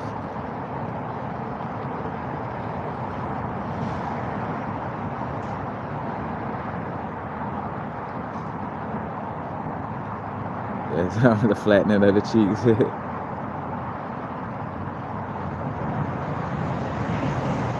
Yeah.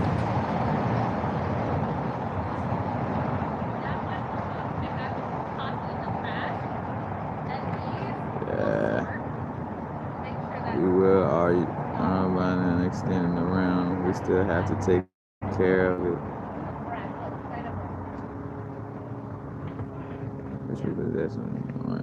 Excuses, yep, no more excuses, but that's a whole vibe. Oh, and something else I had to speak on.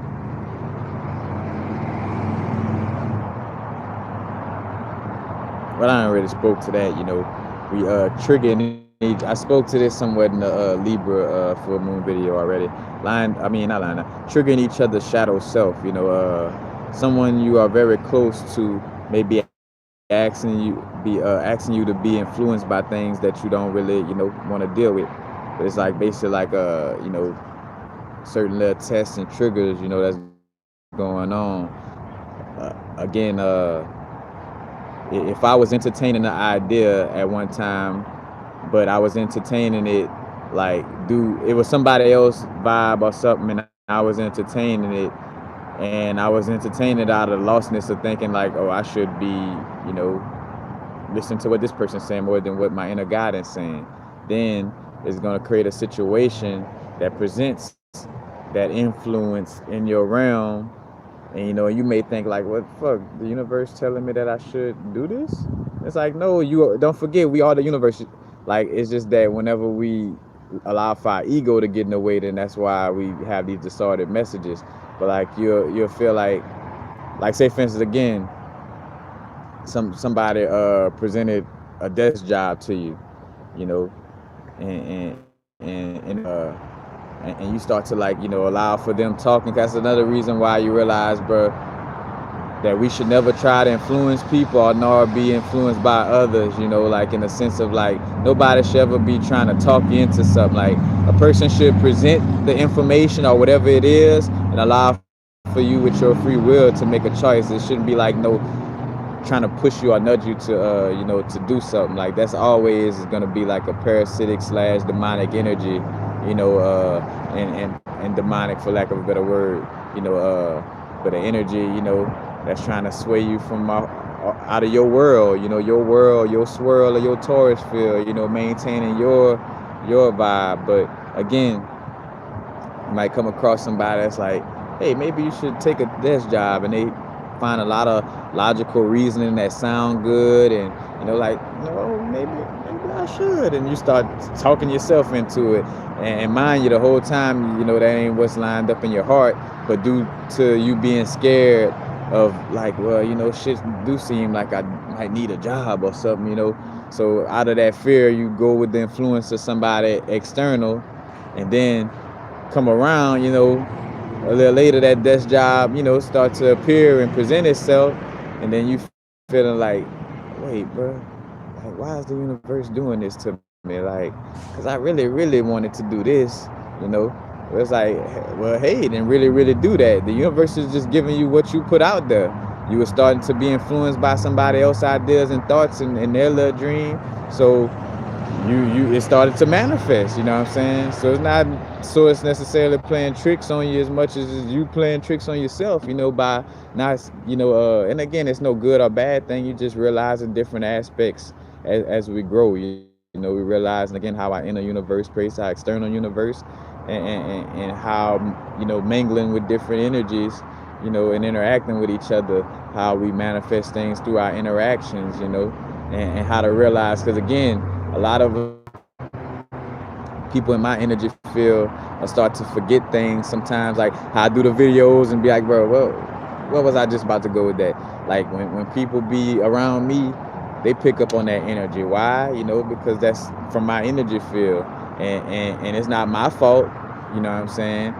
But it's our responsibilities as, you know, little miniature, as I ain't say miniature, but as little walking universes, to maintain our own energy, you know. Like, we gotta, because again, we gotta be ourselves, you know. So I'm gonna be my unique self, and it's up to, you know, the people who come in my realm to make sure that they're not getting lost in my sauce, and vice versa. I'm accountable to make sure that I'm not getting lost in somebody else's sauce, and always making sure I'm in alignment with my inner guidance, you know. That's my accountability and responsibility, you know, my ability to respond, my responsibility. But yeah. Orgasms.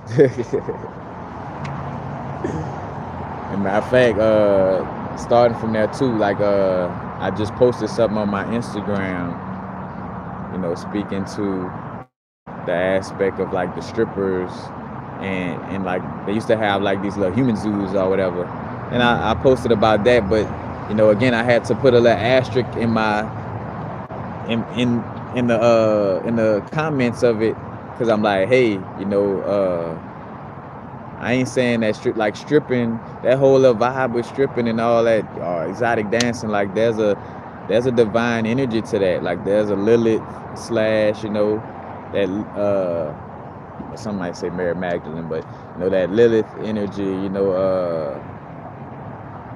channeling that sexual energy, and two, because the reality of it, we should be more free with our bodies and with our expression, you know.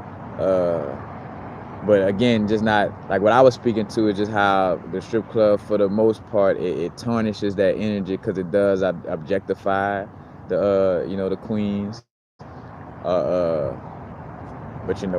shit, bro, look, all the male strippers out there, but again, our energy is a little different, and that vibe too, though. But again, though, this is something divine to tap into your sexual energy. Remember, one man's God is another man's devil. So, if we some beings that's tapped into our sexual energy, and then some other beings or people come around and they not tapped into the energies like we are, and they gonna be like, oh, well, that shit the devil. Like, since I can't fuck with it, that shit got, and what's real. So it's like that is a double situation where it's like, all right, since I can't fuck with it, I'm gonna call it the devil. But on some brotherhood shit, it's like different factions. So I'm gonna be right here calling it the devil and saying that this shit is wrong. But then my brother over here, he gonna since this is the source of the indigenous beings that came before us and it's connected with God, I won't tell nobody. That's how secret societies and secret, that secret society vibe. I won't tell nobody, but secretly we gonna be trying to tap into these energies. We gonna be having sex orgies and doing sex magic. But over here, with the brother that's connected with the Roman Catholic Church, we gonna say this shit is devilish and devious, while we still, also low-key put our hands on little boys behind the scene. We're gonna deem sex as something, and again, sexual deviance for the most part comes from trying to run away from something that's natural. Now, again, always keeping in check that, also the sexual connection is not just physical. You have sapiosexual connections of just us, having a sexual energy just off of conversating. You know what I'm saying? Like, a conversation, could give off that sexual bliss. So it's not just about the actual physical aspect of it, but again, it's for us to not run from, for us to educate ourselves on it, to be open to, educating ourselves on it and not being scared, because even for myself, it's like, all right, because my next little vibes I want to get is a tantra book. I want to learn a little more about those vibes, and how to deal with the energies on a non-physical level. You know what I'm saying? Because it's possible for, matter of fact, much love and blessings to Shatam Nityama. But Shatam Nityama, if you go look him up, let me see if I could type it in. Shatam. Well, anyway, he has the ability, learn the technique of how to channel the tantric energy through his hands, and he's able to allow for the the women to have orgasmic, or basically have an orgasm without even being penetrated, and that's beautiful, like, 'cause that's the aspect we're gonna really be tapping into, because again, it still is a physical aspect of sex, but again, we're tapping into it in more of a way that's gonna, pick up our spirit and take us away from our ego, and then too, like, when I look back, I'm like, damn, that's why first and foremost everything was pointing to like dissolving our ego, like that strong sense of ego had to be dissolved, because the true aspects of relationships is that we don't own each other. Now, of course, again, different strokes for different folks within this lifetime. Some of us may come across that soul connection, that energy of a certain being, as like, bro, this is the only being that I want to deal with, and while some of us have a vibe of, of like just, having that experience, like just interconnecting and experiencing response. Matter of fact, what I said, connect and create responsibly. You know, it was what I said on one of my posts recently. It was joking about it was like it ain't all about sex. Sometimes I just want to have a drink and smoke a blunt. And then it came later and said, well, it is about sex, you know, but I just want to smoke a blunt and drink a little something first. You know, that whole vibe. It's just the joking vibe of it. But, you know, again, to not treat it like taboo, you know, like it's nothing to be afraid of. Again, orgasms help to. As a matter of fact, I had a post, and that's why too I wanted to speak on it because people was asking me about it. Like orgasms to move stagnant energy, you know. Because matter of fact, being in hell in essence is being damned, like, you know, the queen of the damned. You know, matter of fact, no coincidence, they had Leah in that movie right before she, you know, transitioned. You know, but you know, that hell, you know, like being in hell is being stagnant in one realm, you know. Think about it, like it's like being stuck in the realm. Now, again, some people would love being stuck in certain realms, you know what I'm saying? But more so because they don't have knowledge of self, you know, or they haven't reached a place, you know, their soul hasn't grown to a place of knowing anything past the realm that they are in, you know what I'm saying? Because matter of fact, right now in this time, you know, certain beings are putting out information to allow for certain other beings to ascend to, you know, to these dimensions, you know.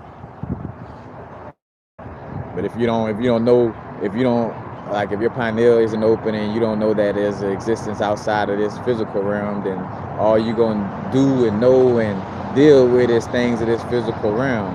And that's where, you know, again, that doesn't mean we hate each other, because I realize that some European people embody, you know, this earthly realm to an extent that may be detrimental to my soul. So I'm not dealing with that information again.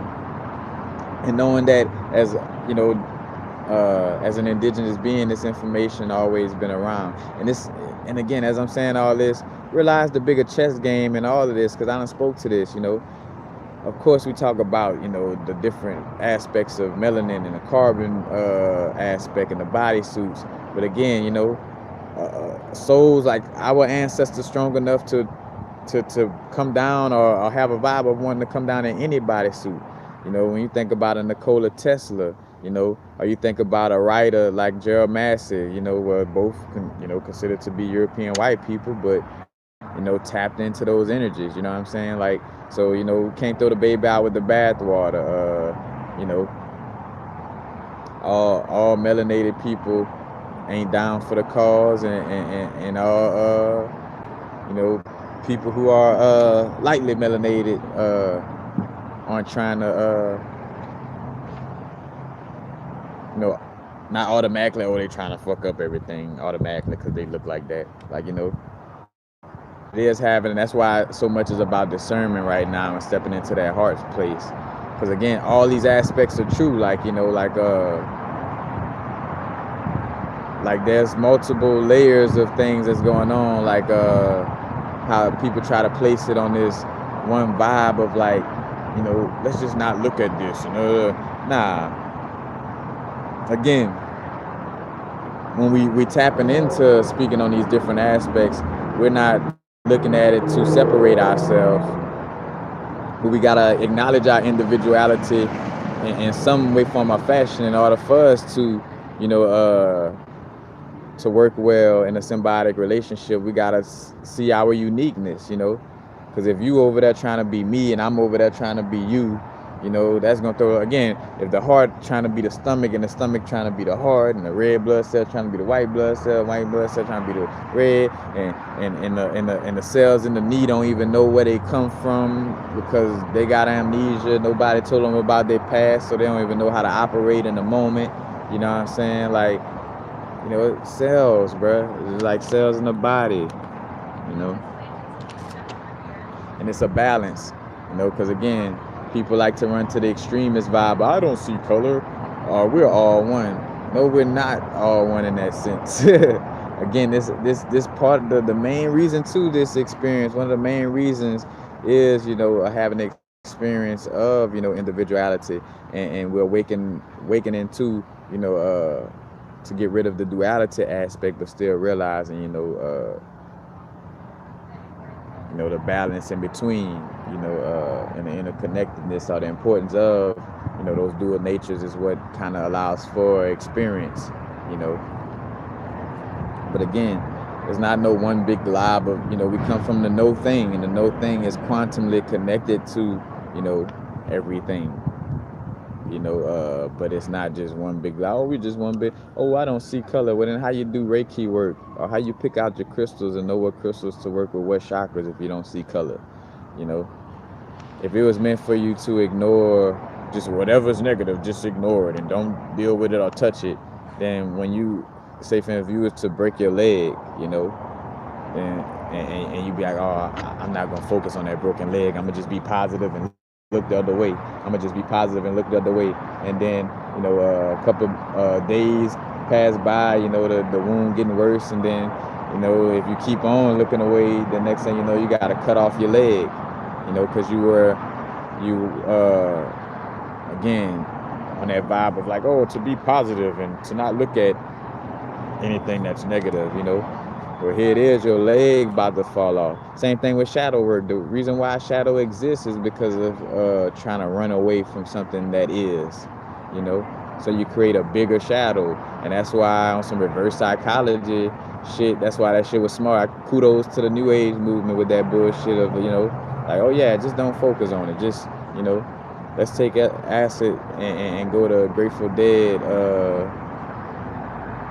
concerts and just trip out and hug trees and don't worry about that other stuff, bro. Like tap in, or how I said, tap out, or tune in, tap out, whatever. What's the name? Tim O'Leary, who's a part of the Tavistock Institute. Go check out my video on the hippie movement, New Age, Nazis, and social engineering, because again, that is an aspect of what's going on in this realm, you know what I'm saying? And if I'm not acknowledging, just like I use that example, if we got a child molesting uncle in the family, but everybody on some vibes is like, well, we can't focus on the child molesting uncle. Let's just let whatever little family member within our family continue to get molested by Uncle so and so, and let's hope that, by us not looking at the situation and being positive is gonna stop Uncle so and so from molesting, our little cousin or whatever, It's like, no, we gotta say, hey, bro, like, nah, bro, it's Uncle so and so putting his hands on so and so. Like, you gotta point that shit out. You gotta, you gotta acknowledge that shit. So with that being said, to that shit, anybody who would try to, like, from hearing what I just said, if you have some type of, well, no, you still, then you lost, straight up, But to each his own on what we all on our growth and grasping different vibes, so it is what it is. Orgasms to manifest dreams. Also tapping into that realm, with the orgasms, that again, one man's God is another man's devil. That's what this whole, whatever tangent I was just on, I'm pretty sure that's where it stemmed from, and again, that whole vibe of like, somebody making it seem like, oh, it's bad to deal with that. Why they tell their little brother, all right, hey, look, I'm gonna make the masses think that this shit is, some bullshit or just something to be scared of, and you tap into this shit, like really fuck with this shit, because I know there's some sauce there. We're gonna tell them otherwise, so we could keep them under control, and so they won't have that ability to tap into that sauce too. They're gonna always, and two, it's like, oh shit, and then the subconscious mind, they realize, wait, the subconscious mind, whatever we plug into it, it runs on autopilot. So shit, all we gotta do is just get their subconscious mind, and two, trauma is passed on through the mom's mitochondria within the DNA, like the mom's mitochondrial DNA, trauma is passed through that. So if we traumatize one generation with subconscious programming and just constantly traumatize subconscious programming, traumatize, then they're gonna take care of themselves. They're gonna police themselves on some slavery shit, like some cows that's in a pasture with an open gate, but because they got like those little like they have like these little bars on the ground, like in little cattle pastures, and it's like an illusion trick, because like in a cow's mind, he feel like his hoof going slide in those little things, so he don't even cross it, because of the mental aspect of it, you know. Again, they get your mind, they got you. So, but getting back to the importance of us tapping into that energy, so in which I'm not again fully knowledgeable on the actual technique on I've done it on my own by some like lucky shot type of vibe, but having an orgasm without ejaculation, that's very key, and also, again, if we are tapping into these sexual realms, making sure that we having certain visualizations and certain intentions, like if we're tapping into this sexual energy, whether physical or non-physical, we want to be making sure that we have certain intentions set. You know what I'm saying? Like,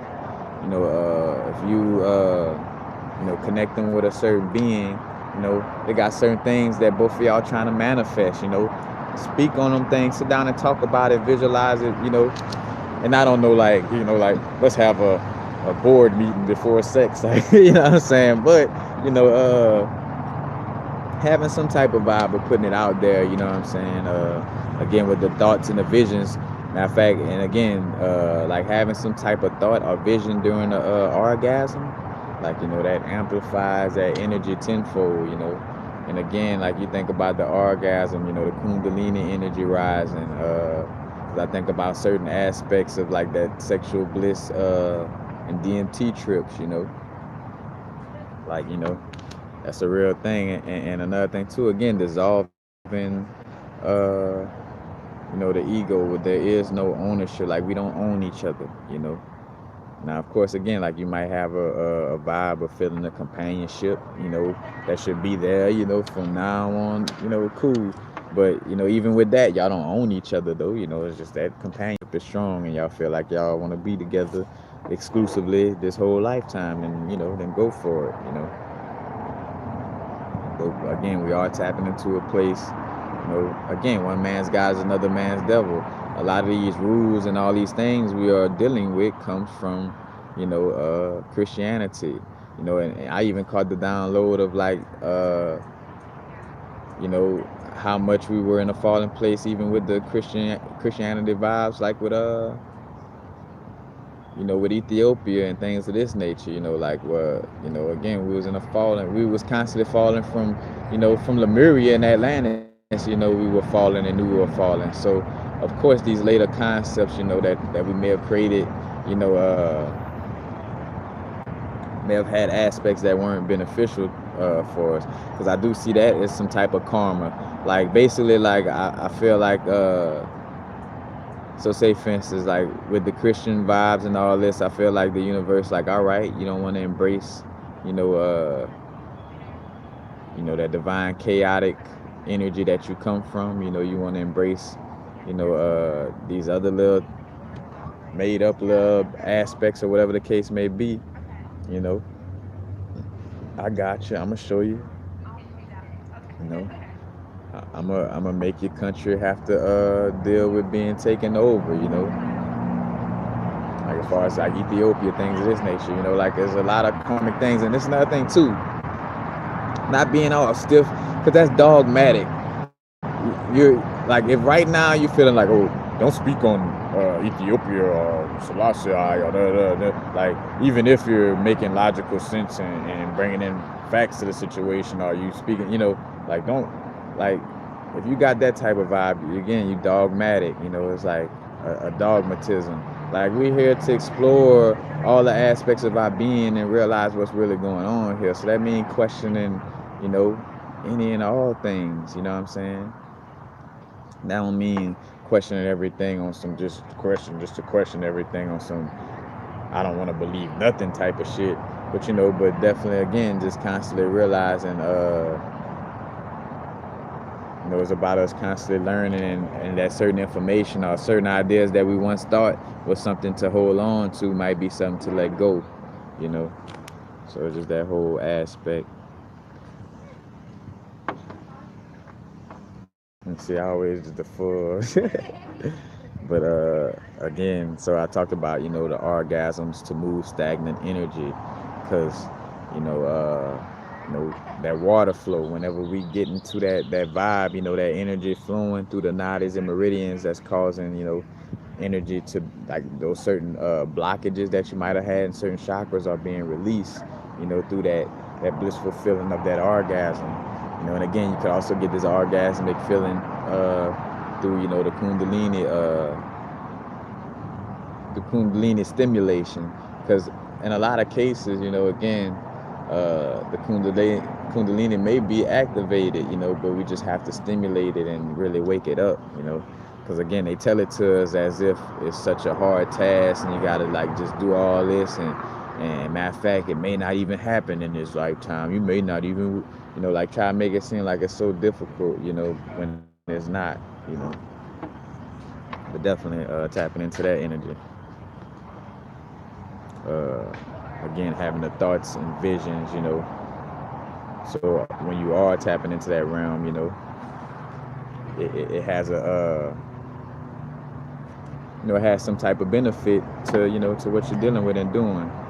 Now, also, though, orgasms to reconnect to your body and ground back into your center, you know, because I think about those times when like, basically, like, my higher chakras was over, and this could come from underspinning lower chakras or overspinning higher chakras.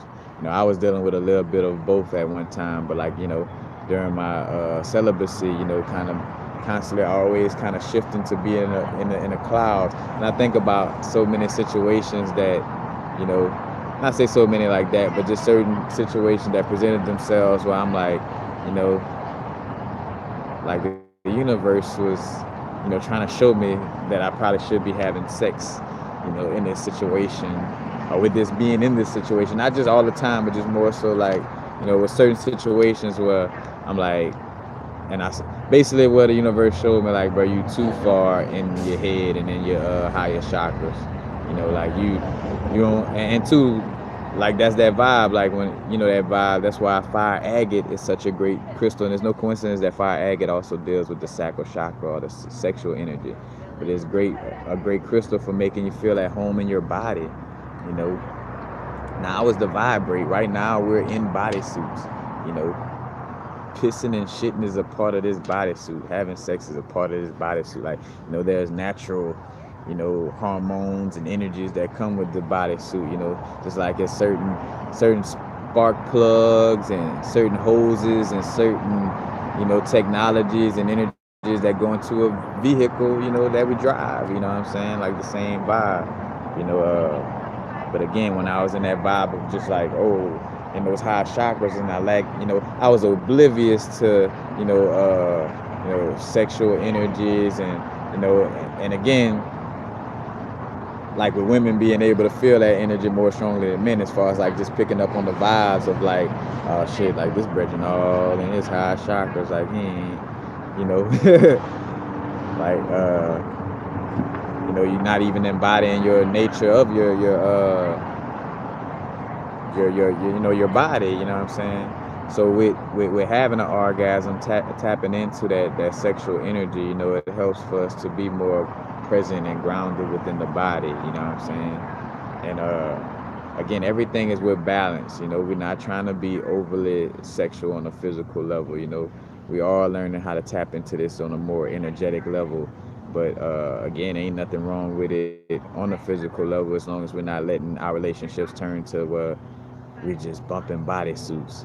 Like, we don't really care about talking to each other, or, you know, connecting on any other levels. I just want to bump bodysuits with you, and that's it. You know what I'm saying? Like, now it's becoming a little more, like, the connections have to be a little more genuine and a little more real. You know, I'm saying a little more, but, you know, it's growing, you know, more and more, you know, authentic and real in that realm. But again, with the orgasm again, because the orgasm is like a kundalini, kundalini energy, orgasm, when you activating that within your body, that that's almost like saying, all right, something present in this body, like there's some type of energy, that's here, you know what I'm saying, and it kind of, allows for you to be grounded in your experience.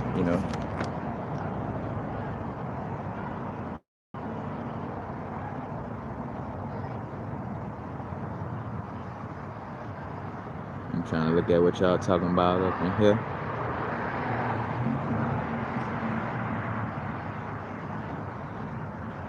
Oh yeah, appreciate it, duality junction. Matter of fact, sometimes I be wondering like, oh wait, am I, because I be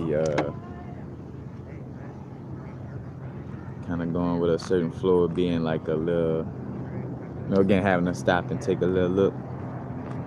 But yeah, that whole vibe again,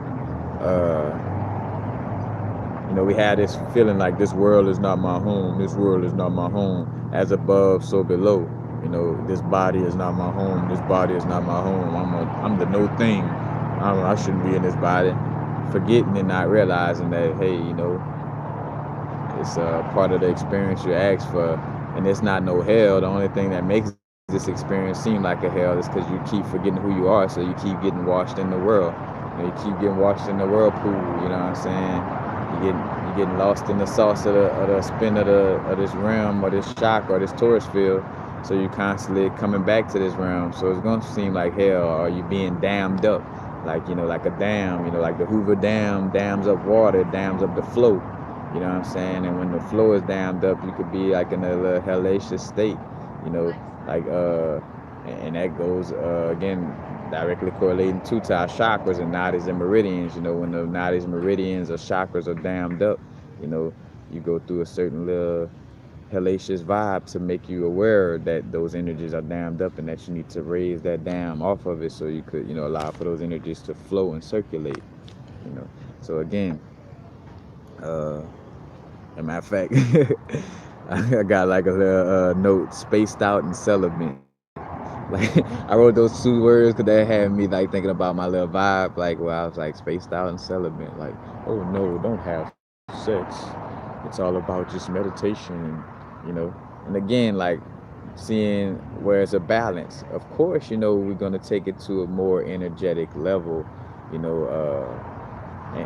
more so just really, really embracing the energetic, aspect and we say non-physical. It's still physical. It's just like less dense, so you don't really see it in that nature, and it's not heavy, but it's still physical.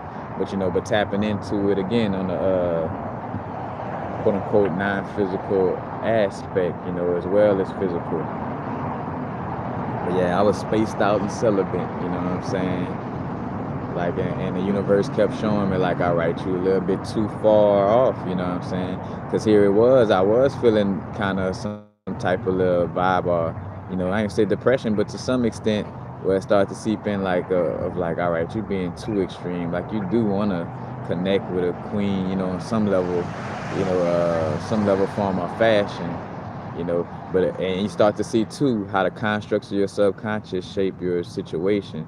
Because if I still got the subconscious programming of like, oh no, the only way to be spiritual is to not have sex, then that's going to constantly manifest. And I'm going to be thinking something wrong, but it's like, no, the only thing wrong is I need to just constantly work on reprogramming my subconscious, because if I go with the flow of that little vibe, then that's going to constantly, have that manifest.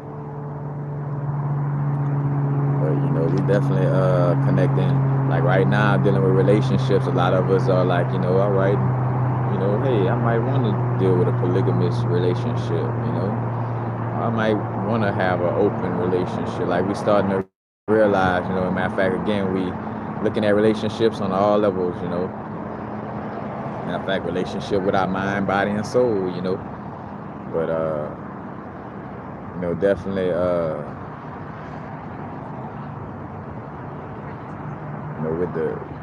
with the sexual energies and how we tapping into it, and the vibe again, somewhat, but with the relationship vibes, again, a lot of people realizing, like, I wouldn't mind being in an open relationship, again, because you start to see like the aspect of why we're breaking down the ego out of that ownership of like I own you type of vibe, 'cause we don't own each other, you know. Like a wife does not own her husband. A husband does not own the wife. And matter of fact, in that whole situation, again, who taught marriage? Does energy? You ever seen energy walk down the aisle? Like, have you ever seen sexual energy? Have you ever saw energy? Get married. And of course, again, some people have these connections of like where maybe a certain agreement of like, bro, we're gonna travel through these realms and constantly stay connected and have a close relationship where we only deal with each other. You know, that is a actual, that's possible. I ain't saying, but for the most part, again, and a lot of us working out the karma of being so stuck into the constructs of, what was created in this realm. So like if we were so strongly rooted in being married, like, and like matter of fact, even more deeper, like you come from the family or the beings who actually created the idea of marriage. Then in this lifetime, you may be dealing with that aspect of like trying, like seeing how you shouldn't be so rigid about that aspect, and realizing that marriage ideal or whatever was created due to the bigger aspect of energies connecting, but not necessarily getting married and being with each other forever and ever. So that's more of a human tradition, more than a certain level of marriage.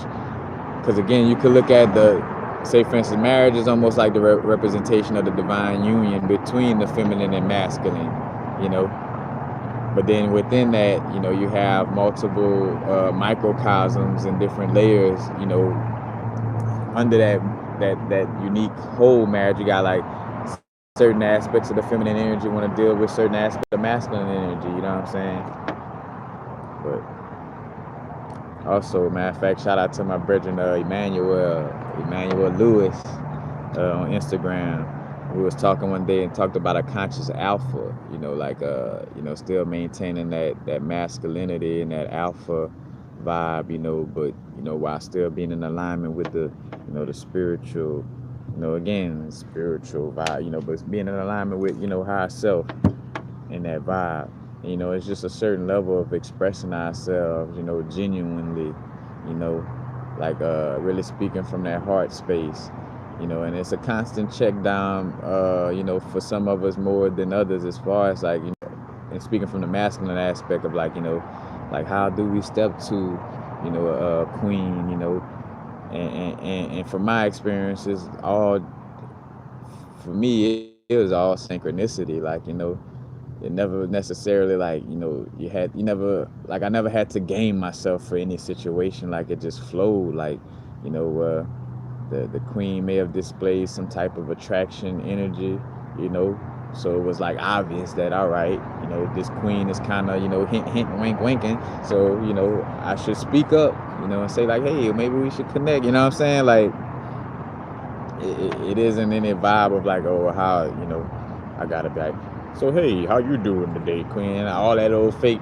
how you doing, queen? Like, and I ain't saying, like if you say how you doing, queen and king and goddess and god, like, that's all good, but because another thing too, the conscious mind use that little front, like, oh yeah, see, I'm being spiritual, I'm calling you queen, but all I really care about is just having sex, and that's it though. I don't care about any other aspect, but I'm gonna play this role, so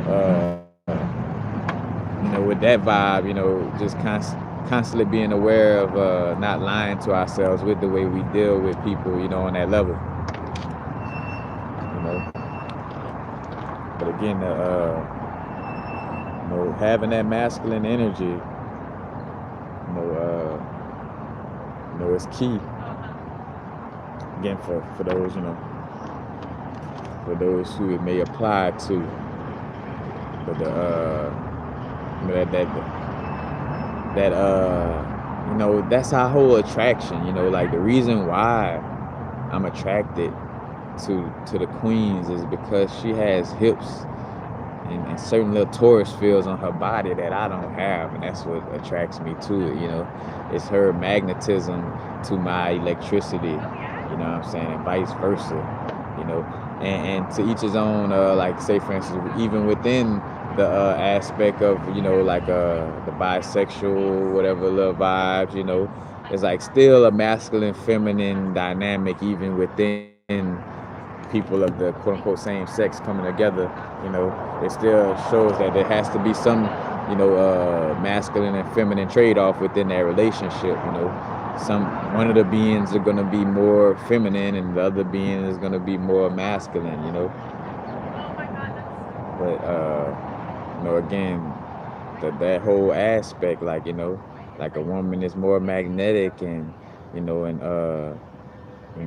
builds less muscle mass and all that for a reason. There's a reason why we build more muscle mass and more fiery to take action towards certain things. You know what I'm saying? And that's what builds the attraction. It's not us walking around looking the same, or again, to each his own on your your walk on within this life and within this lifetime. But again, just the way the energies work it. 'Cause again, think about it. Like when we talk about the planets and the stars and stuff, you know, like is there two stars that's married to each other? Like I have to look that up and see if like any stars or constellations or galaxies are married to each other. Like let's see, did the Milky Way galaxy and Galaxy A walk down the aisle with rice rain? Because as above, so below, as within, so without. We are the embodiment of those energies within the human bodysuit. And again, it's a balance. So, of course, we do have these human bodysuits, but again, we're still connecting and displaying the energy of our true inner nature. Just expressing it through, human bodysuits. But again, like two planets or two stars. It's like, oh, we're going to spend the rest of our existence. And again, as above, so below, as within, so without. To that aspect, I'm pretty sure there's, again, some unique energies out there that never wants to leave each other's sides. Like that want, that say for instance that may have experienced, like old souls that then went through the experience of having multiple different experiences with different energies or different universes, because again, we walk in universes. So, with us tapping into the sexual vibes or connecting in any way, it's like us, connecting with different universes. But what was I gonna say? I felt like it was gonna be saucy too. I was talking about like universes spinning. Oh, yeah, like you may feel like, all right, now I should be with this one being. Cause matter of fact, on a vibe like where you done travel through all these lifetimes, sharing energies with different, universes and different little vibes. And then throughout all those lifetimes, though, this one being just always kind of stood out to you in each lifetime, you know. And then it gets to a point where then further in the later incarnations, you know, y'all link up on some like, let's link up and let's continue to stay, we done had our vibes of linking up with different little universes and stuff. Like matter of fact, we done shot our rocks off in that arena, you know what I'm saying? Literally and figuratively speaking. Like, we done got our rocks off in that area, as far as like connecting with different beings. So, within this lifetime, we just should just be together, from here on out through all the lifetimes, or or just this lifetime, whatever. But it's like that may be the case for some beings, while some of us still in that stage of experience. And and again, that doesn't mean we all crazy with it, but again, like, you start to realize as you step into your divine nature, you're not manifesting situations that are going to be harmful to you on a sexual level. Because again, as much as people want to run away from sex and feel like sex is like the only way to transfer energy, it's not. you could get a fucking demon or something put on you without fucking seeing a vagina or a penis. You know, like you could fucking, you know, how many people celebrating and dealing with, you know, oh man, I feel like somebody put a spell on me. I feel like this happened, this and that, you know. So to make it seem like, oh, you know, like sex is the only way that those energies could travel through, you know, like, no, it's not. And again, though, not acknowledging the fact that it does travel through there, though, you know, it does, you know, there are, you know, what is called spiritual, no, I forgot the name of it, but you know, diseases from the soul level. But oh wait, I got some questions in here. I'm all blind. Let me see. Oh, what's up, Key? I see you. Social women that men approach them. It should be in the moment. Like everything too is about being in the now. So keep that in mind too. It's the now situation. Cause me and the Queen was running it about like, you know, what we was talking about, like you know, like having a situation pop off on like say for instance where we always talking first, like we gotta talk and sit down first, and it's like, nah, that's not necessarily the case, because sometimes we come across some beings where, you know, the energy is felt that we don't have to go through this little let's act like we don't really want to have sex right now vibe, like, you know, like some beings out there, but we had that connection of knowing, like, bro, we gonna kick it after that. Like outside of the physical aspect of sex, we're gonna continue to have some type of relationship, you know, on some type of level. So it's about going with the flow of a situation, like, cause you know, we all going through different vibes too. Like I might be going through a vibe where my masculinity tuned down in that moment. You know what I'm saying? And a queen passing by could, you know, peep that vibe, and she really want to vibe with me. But you know, on the masculine feminine dynamic, you know, the male should, you know, not say should, because again, we don't want to create these little moralistic structures of like, well, you know, you got, this is the only way to do it, and this is the only way to do, like, no, you know what I'm saying? But on a natural vibe, yeah, you know, the male is more fiery, more, you know, had that spontaneity to just get up and speak and say something, you know what I'm saying? But you know, it'll come from the you know, the female vibes too. But you know, just seeing though, like, where there's no exact blueprint, it's just more so about being in your moment. What's the best thing for the moment? You know what I'm saying? For the now. You know what I'm saying?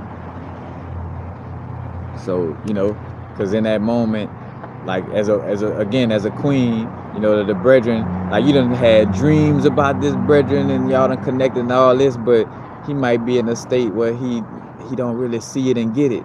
You know what I'm saying? So it might take, you know, hey, like this one time, cause too, you know those vibes are like, well, you know that if you try to play hard and try to not like, oh, I'm not gonna step to this person, I'm not gonna speak to this person, because again, for a woman, you don't even have to be heavy about it. You know, as a woman, you could just kind of speak and kind of just again get that little hit, wake, like you looking good today, brother, whatever. You know what I'm saying? Like a compliment ain't too masculine. Now that over masculine vibe is like more so like on some straight up like, what's your dick, like, you know, like, well, a female just really puts herself in that vibe. But and again though, it might be what the situation called for in that moment, because as you know, step to that brethren, you know, bam, he kind of, you know, comes out of that little slump, you know, because matter of fact, y'all connection was like some energy vibes where, you know, like y'all meant to come together to help heal each other, you know what I'm saying? And with that, you, by stepping to him, you actually create a situation that's going to balance y'all out, because by stepping to him, you kind of activated his masculinity, and he was like, wait, hold on, I forgot, I am a male, huh? You know what I'm saying? And it activates something within for him to really step into that realm, you know, afterwards, you know. But again,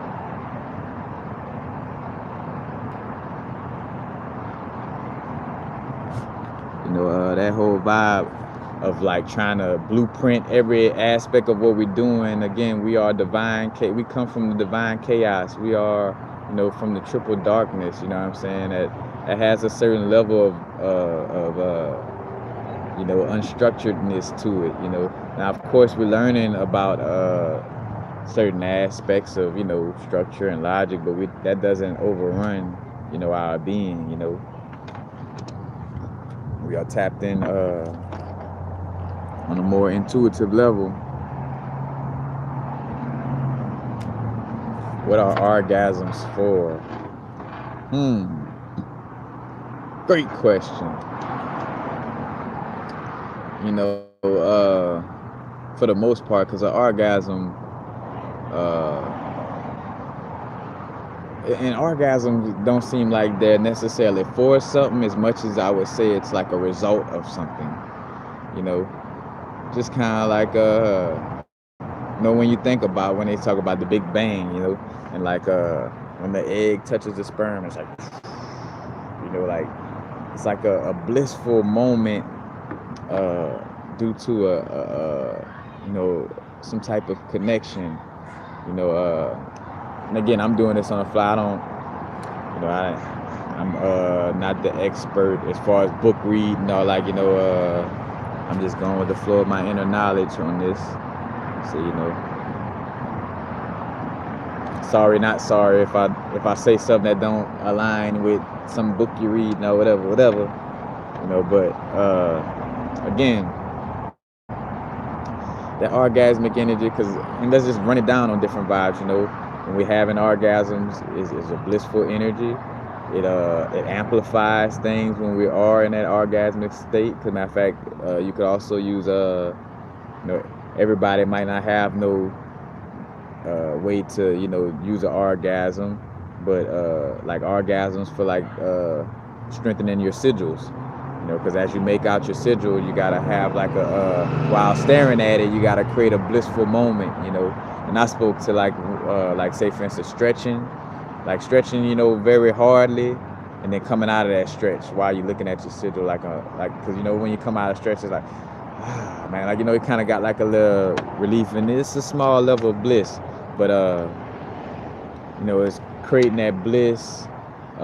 Again, by having an orgasm, it does creates a certain flow and movement of energies within our vortex.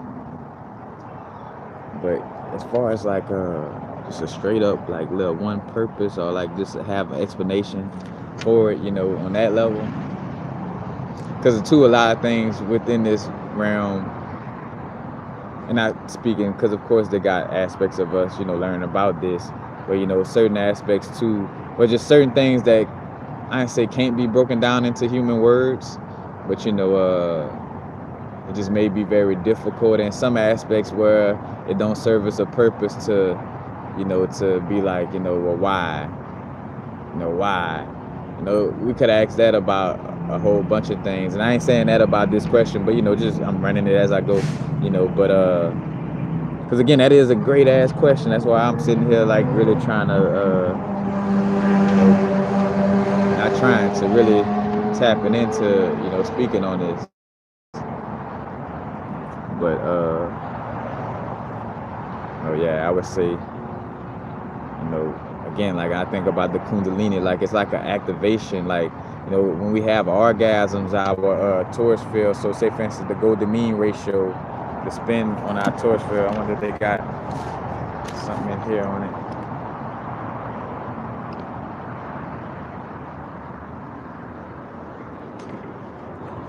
But the spin on our torus field, has the magnetic ley lines within our torus field,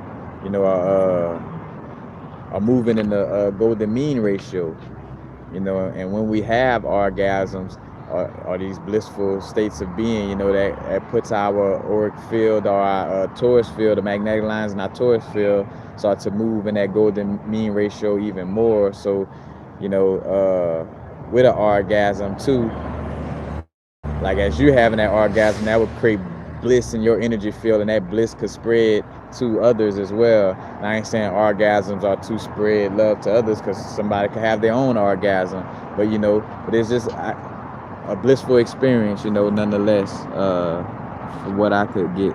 And as I continue, something else may pop up. But that's a great question, Key. Can I do it when in where I can't do that with my fingers, but that's so fire. I love your channel. That's so fire too, cause it you real it's never any competition or none of that, bro. And like you love to see like somebody, excel in what they do, and that whole little vibe, bro. Like, to see it.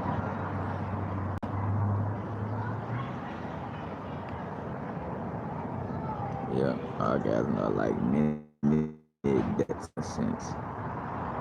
Hey, that's a good little vibe too. Sita Yayo with the mini death vibe. Yeah, definitely. You know, because you're in a place. Because too, a shared orgasm allows for you to be interconnected. Where in that moment, uh, it's kind of like a coming together of energies. You know what I'm saying? Again, you could dissolve the ego with sex. You know what I'm saying? Like and seeing how like we are interconnected in this love form on a soulful level. You know, and by having those orgasms and those connections, it kind of like, cause think about it, the stiffness of your ego dies the more you're like connecting with other beings. You know what I'm saying? Like, cause you're even down to conversations, or are going certain little places where you gotta connect and gotta think about somebody else. Like it ain't all about just what I feel. It's like considering somebody else's energy, and just in the small aspect of that, that kind of dissolves the ego. And allow for you not to be stern and like, I always got to do things like this. I don't care if you do things like this. Or, it's like, nah, we gotta, have a certain little, give or take, so to speak.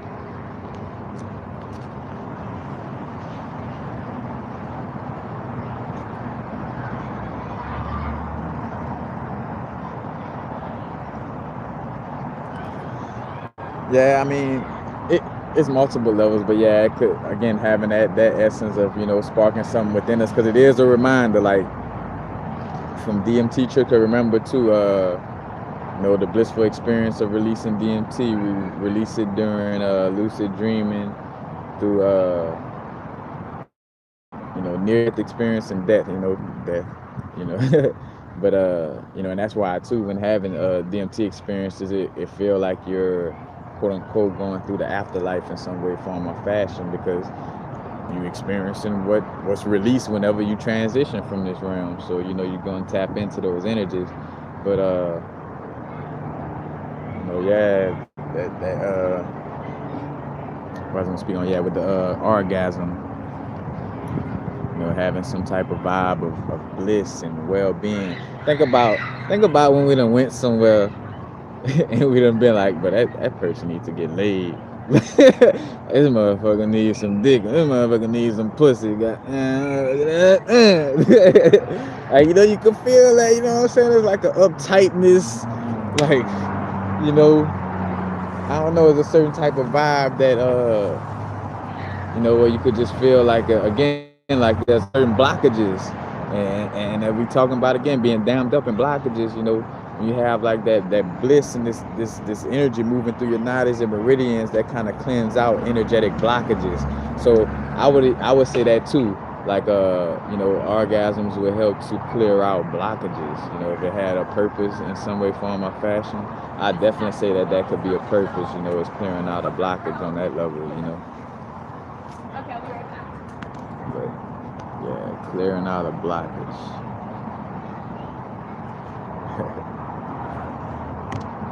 Matter of fact, y'all, I'm soon about to call it a day. In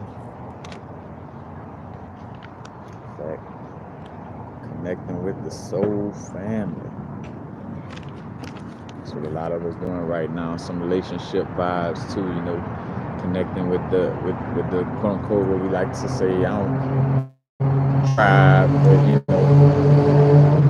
just those connections, and basically for the most part, your soul family is those who just naturally resonate with you. Like vice versa. Like whether you have a YouTube channel or Instagram or a platform that you're speaking or doing things on, and it's the people who constantly like participate and watch your videos or connect. Like that's kind of speaking to your soul family and vice versa. Like whoever vibes you like picking up on and learning from or whatever the case may be. That's like a kind of pointing to the aspect of us having similar soul sparks. That's why it's so important for us to uniquely speak on our own experiences. Because if I'm constantly trying to mimic, say for instance, Infinite Waters or Dolo or, just all these different people, then I'm not giving y'all like, my unique soul spark is dying because I'm not being my true self. And then by me not being my true self, say for instance, because again, there's a bunch of souls that resonate with, with my soul and my energy. But if I'm lying about my experience or speaking about things from somebody else's experience and not really, diving into speaking from my heart and dealing with myself, then those soul members like won't be able to really, like in essence find you or find each other, if we not again uniquely being our tapping into our individual soul spark. But and again back to the sex vibes, they have taken sex just like, so say for instance, just like as star like as beings, that's universes and like beings that on some level, form or fashion could be planets and stars and have come, like the particles of us, come from these stars. And so with that vibe, we come down here into this realm, incarnate, and naturally we're gonna wanna express ourselves, like we're gonna wanna create and express ourselves. And nothing is wrong with creation or expression. But, Hollywood could channel that energy in a manner that could be, unbeneficial to our souls.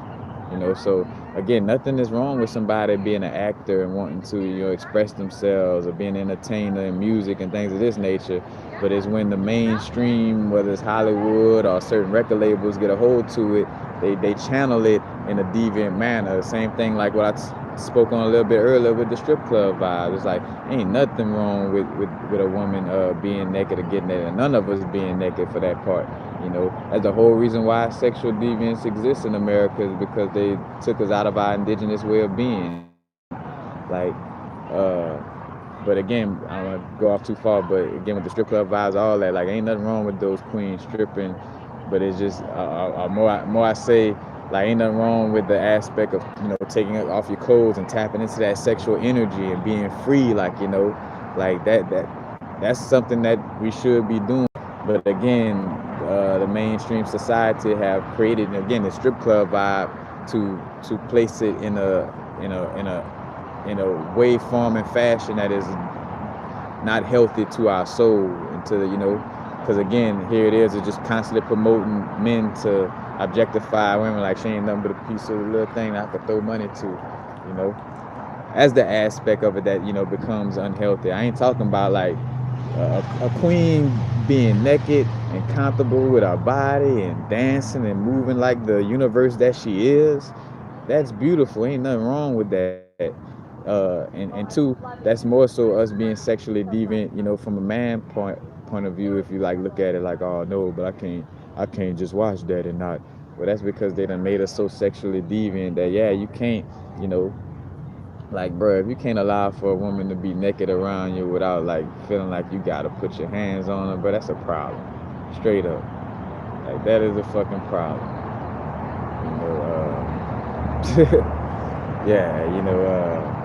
We shouldn't. Of course, I have appreciation for the yoni, for for ass, breasts. You know what I'm saying? The torus fields of the body, the sacred geometries of the body. Yes, I have appreciation for it, but I'm not walking around objectifying the temple and looking at a queen as if she's just her temple and nothing else. Again, it's a balance within all things.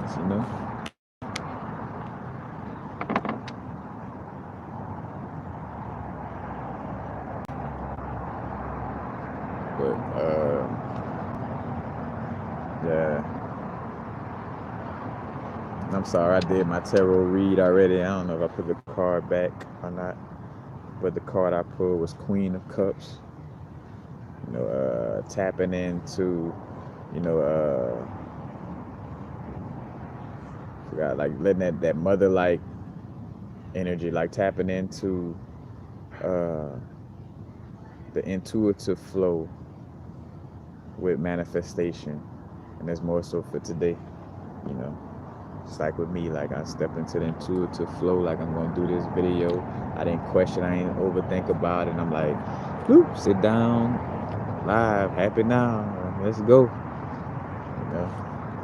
Getting into that vibe. I'm basically done. Let's see.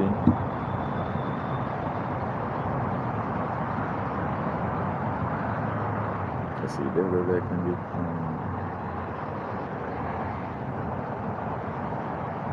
Yeah, matter of fact, though, and speaking back to what Key brought up, because matter of fact, what's real is I apologized to a queen for that. I held myself accountable on a vibe of like, I let a queen know, and that's why I was able to give that example.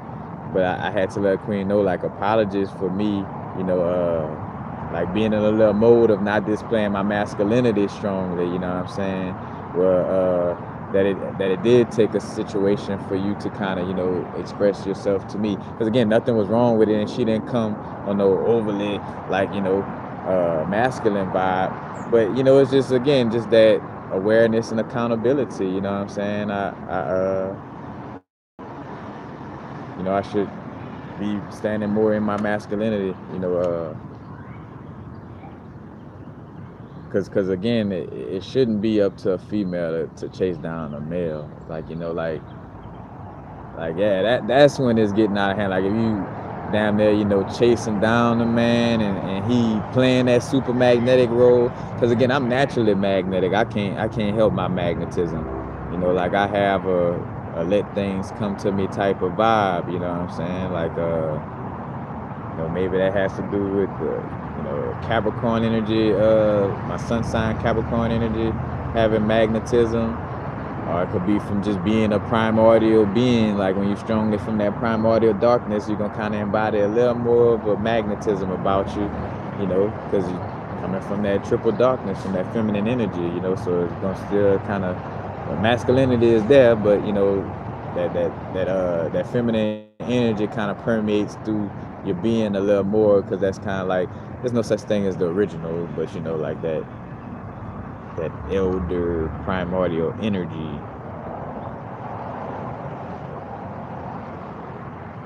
And again, man, it's about us being happy with our connections right now. To each his own on your sexuality, stuff like that. Of course, we just speak on the vibes of like how America promotes, the sexual deviance, and like with the population control, so they promote bisexual or homosexual vibes. But to each his own with whatever vibe you're dealing with, again, and which everybody know that. Like what's so cool is that, like, I probably have more people from that little vibe, the little LGBT whatever little vibe, like, that like my videos or give me compliments or that vibe with me, just as much as somebody who is heterosexual. Because they, and two, though, I express it and articulate it where again, nobody got nothing against nobody's lifestyle, but we know what we know in this realm. We know that some beings that's trying to oppress, this whole realm is promoting certain behaviors, because it falls in alignment with what their little agenda and what they got going on. Again, all of us done did some type of agent-like behavior before. When I was drinking 40 ounces and popping Zans and telling somebody or a little homie in the hood, like, oh yeah, bro, drink, take your little sip or whatever, I was being an agent to this system, in some way, form, or fashion, like, trying to get the little brethren to get all inebriated and fall into that realm, So we all done kind of had some type of part, in the bullshit, but yeah. Yeah, that part. Yeah, it's about being happy. You know, I even put that down. I was like, it's about being happy. I won't hop in a tree full of dicks with you, but I'm glad you're happy.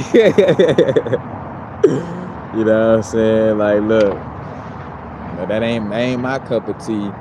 If a tree full of dicks or a tree full of vaginas or whatever is your thing, you know, and I like the little expression happier than a gay person, a tree full of dicks. Excuse me for not being politically correct on whatever gay or whatever, but y'all know what I mean. I don't mean nothing malicious, but because again too, I got that comedic vibe, so it's like, bro, I'm joking, you know, like I wish you the best. I just want everybody to be happy, but not everybody to be happy at the expense of this realm being topsy turvy. You know, that's not how it's gonna happen. Yeah, like enjoy your fucking life. Fuck with somebody else telling you. If you know you in alignment with your inner being and your inner source is telling you to operate a certain way, then motherfuck what somebody else telling you. You know what I'm saying? Now, if you're lying to yourself though, hey, you know, it's gonna show itself.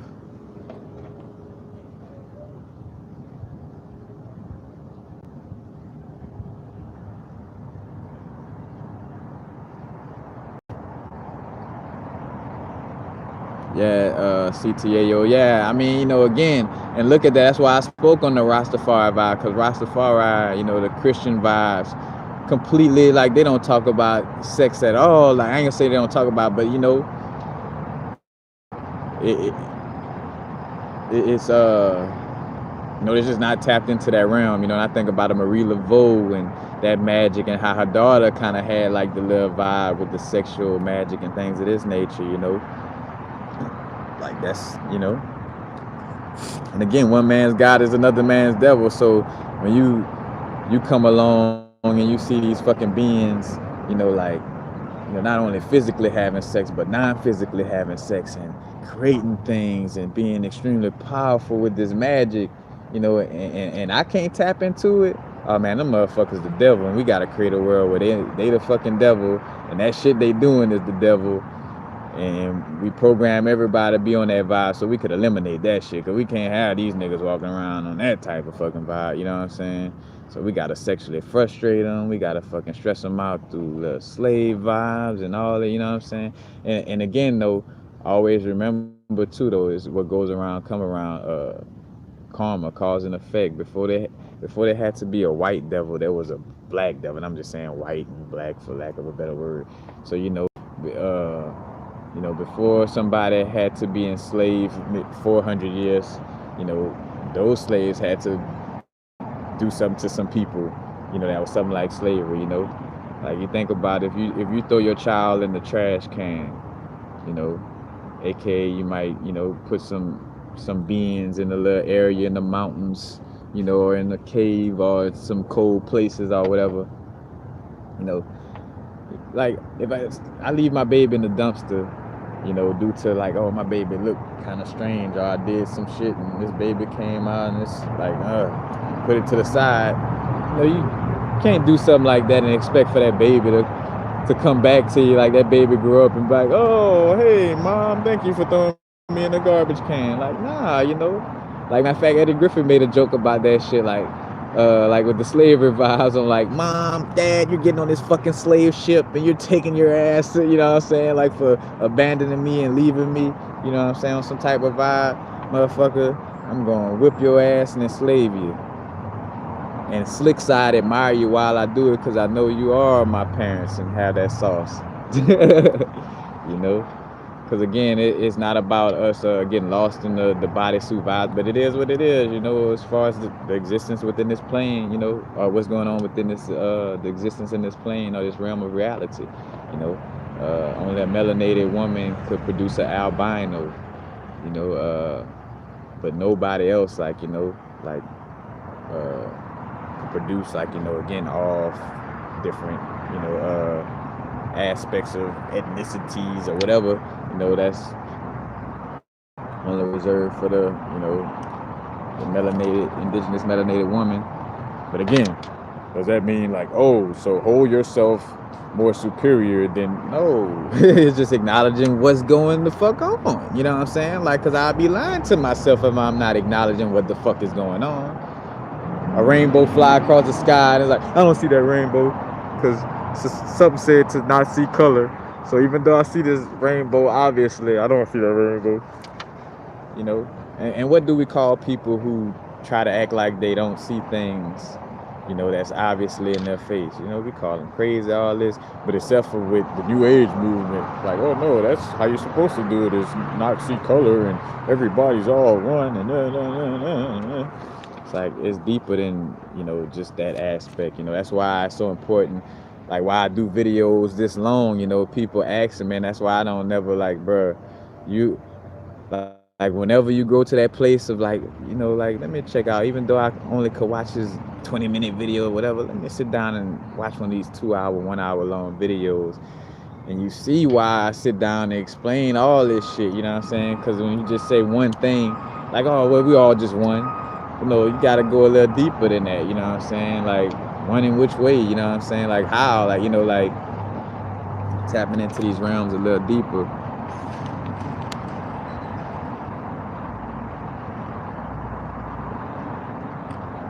Comic book Calypso art. So you gotta come back to watch it, because I can't, you know, I don't want to retrample over. I done had that little vibe and went through the Key, you thought I was an Aries. I'm a Aries moon, Key, if you're still in here. I'm a Aries moon.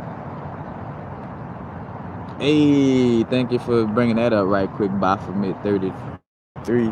But I've been working with a lot lately. Well, matter of fact, I just got this this beautiful guy. It's like a crystal quartz. I ain't wore quartz since my first. Matter of fact, go check out my crystal vibrations video. Playlist. And I got the story about like my first wearing quartz around my neck. But it's like a big piece of a quartz point.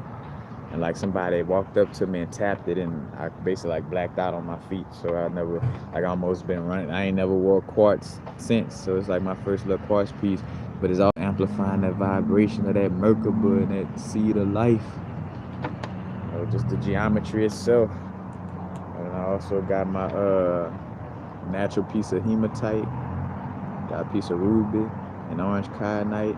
And I also got a pine cone with a pearl on it. You know, again, back to the golden mean ratio. You know, the golden mean ratio is embodied in the pine cone, just like it's embodied in, you know, in this pattern. You know, that whole vibe. But yeah, lately, oh, matter of fact, give me a second, right quick. I gotta.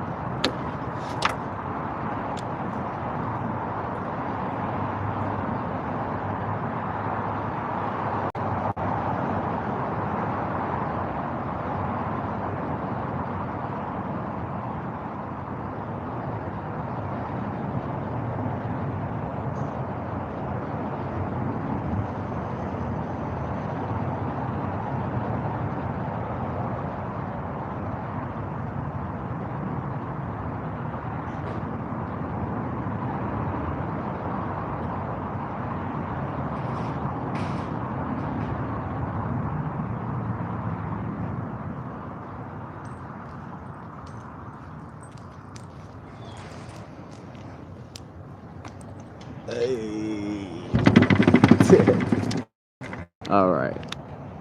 Yep. Lately too. This yellow apatite. Been working with this lately. In fact, just staying grounded, but also the solar plexus energies. Got me another piece of citrine, but this is like the heat treated citrine. This is not natural citrine. Real citrine almost look like smoky quartz. Like smoky quartz with more of a champagne, like a yellowish champagne-ish hue to it. As a matter of fact, I gotta soon, let me see, I got 18%. This bone thing will soon cut off. But yep, working with a little piece of amber as well. Matter of fact, working with crystals that are high in carbon. You know, because matter of fact, I think of amber, I think of jet, I think of shungite. You know, shit. I mean, you know, diamonds. Diamonds is made from compressed carbon. You know, hint, hint, wink, wink.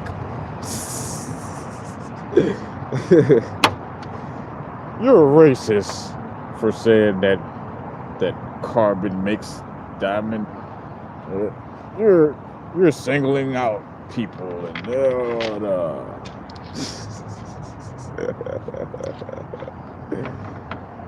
that's where you see the chess game or shit. Because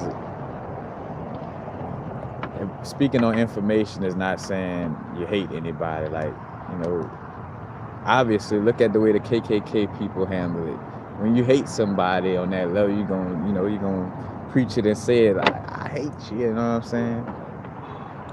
But if I'm speaking truth and you calling that hate, then there's an obvious,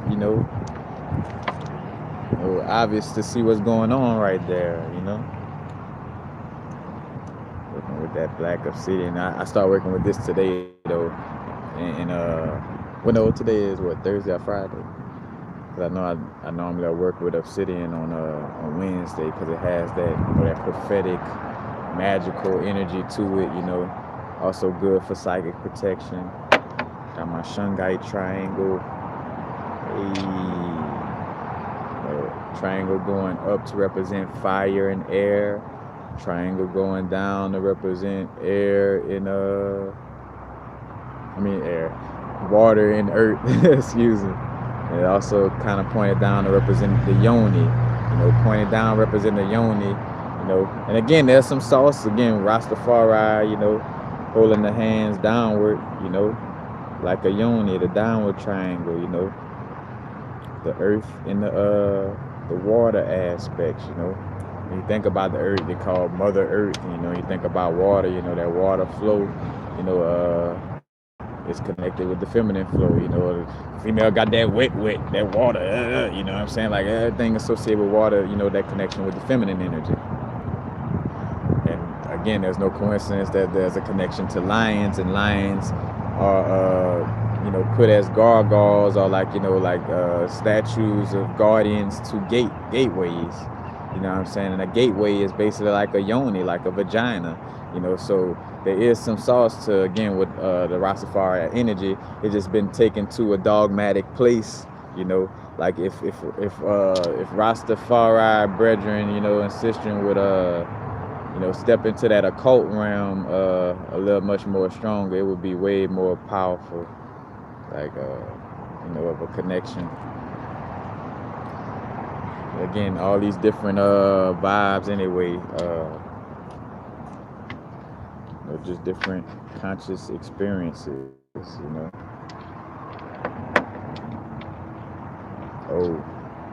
Also working with Garnett. Matter of fact, the yellow apatite, I forgot what it specialized.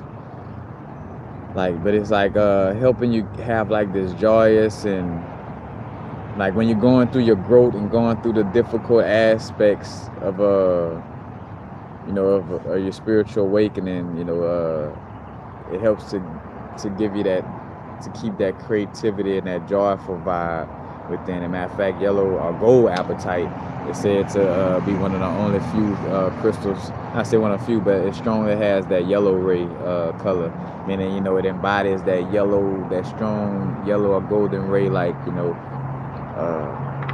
a high level. Because some colors are a little more dull than others, and some have a vibrant, like electric vibe to it.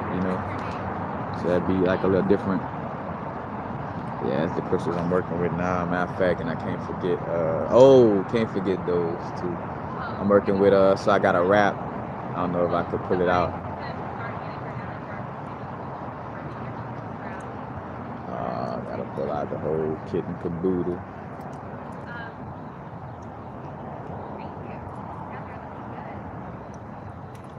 Let's see. Where is it?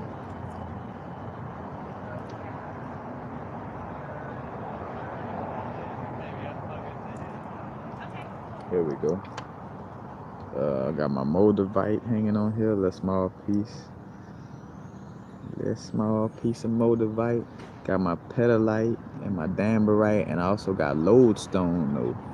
Like lodestone is a great crystal for attracting things that you love, and just for your energy to be more magnetic as far as pulling things into your realm that you love, and also with its connection with Moldavite is going to create a lot of synchronicity in that realm too. So I'm gonna be in both, in essence, like, well, lodestone kind of deals a little more with the root chakra, dealing with the earthy minerals of it, and it being red, having like that iron vibe in it. But it definitely deals with the heart chakra as well, but the Moldavite definitely does. So, it's like expanding from that heart space, and creating synchronicities in connection with what you love, you know. So, nice little combination. And of course, I got my Shiva Lingam with my that is a pacing diamond. It's like a Herkimer diamond. Then I got my shungite and my azurite, which copper and carbon, they have like a little symbiotic relationship too. And you talk about, like, when they talk about certain beings like Osiris and Osar, like Osiris is Osar. Wait, Osar and Oset. Oset is Isis, if I'm not mistaken. Osar is Osiris. But anyway, like they were said that there were green beings at one time. Like, these beings were green, and a lot of that vibe may come from a connection with copper more, and could even be like, again, because the Venus energy is connected with copper. Any video that I did on Freya, that Freya energy, I might have brought up that connection, or my video with Malachite is transforming, I spoke about that. But it's more so us tapping in, because that's that Hathor energy as well, connected to that Venus and that fiery, like, because it's like the balance of the energies, as far as like the Christ is the morning star, and Lucifer aspect of the morning star, and as well as the the feminine aspect, bringing it all together. But yeah, with the whole green beings though connected to copper, because when copper get oxidized, or the water touches it, things of this nature, it becomes green. So there's some sauce to that, and the reason why turquoise and certain copper-based crystals are very great for like connecting with the ancestral energies and tapping into messages from spirit guides. That's no coincidence.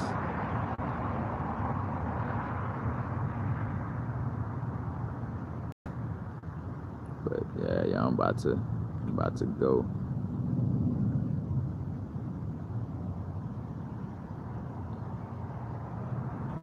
Yeah, no, I'm an Aries moon and a Capricorn. Aries moon and a Capricorn sun. Man, I don't know.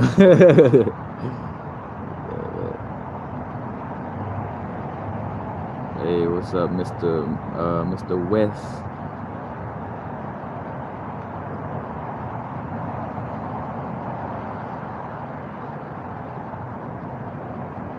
Hey man, why you single me out?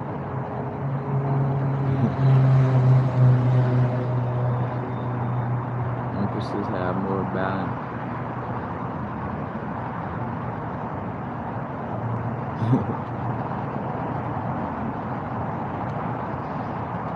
See, chain that I got, yeah, I'm multiple chains. Like I'm like to get my little boosie of the spiritual. Motherfucker looking like Mr. T over here with the crystals. The crystal Mr. T.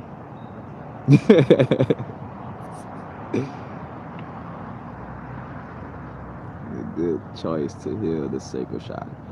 Yeah, Tiger's Eye would be, but I would say Carnelian would be a better vibe. Carnelian or fire agate, but I'll say Carnelian.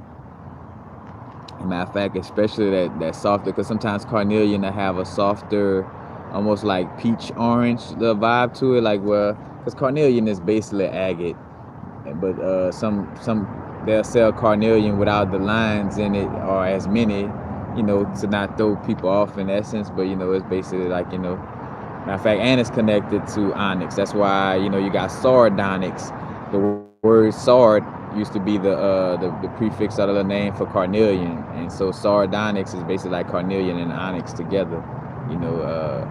But they all in some way, form, or fashion are like somewhat like an agate, you know. But the carnelian and snowflake obsidian helps to get over trauma, especially sexual trauma within the sacral chakra. So working with those two, you know, would be great.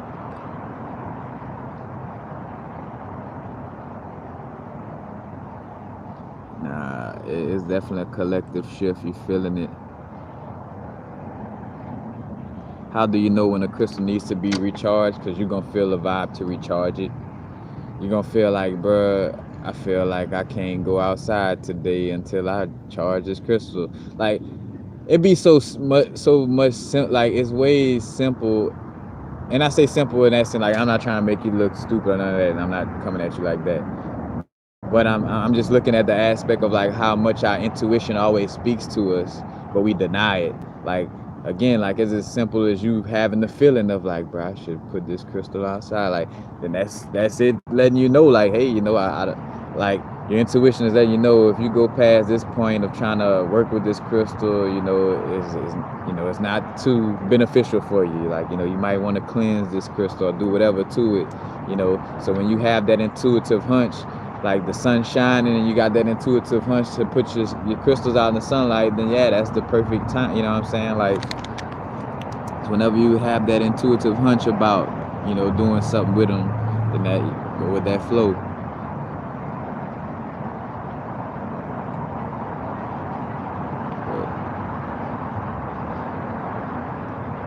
Well, I'm about to soon go, and this video wasn't to talk about tarot. I did a 1-card tarot reading, so you would have to rewatch this video after it's done in order for you know, it's just a 1-card reading for today, you know. But that'll be another time, you know. Matter of fact, I'ma chunk that up to another vibe. Matter of fact, look, I'ma do you like live on this video. Let me see when I find my pen. I'm gonna write it down. So bust down the tarot one day on the video.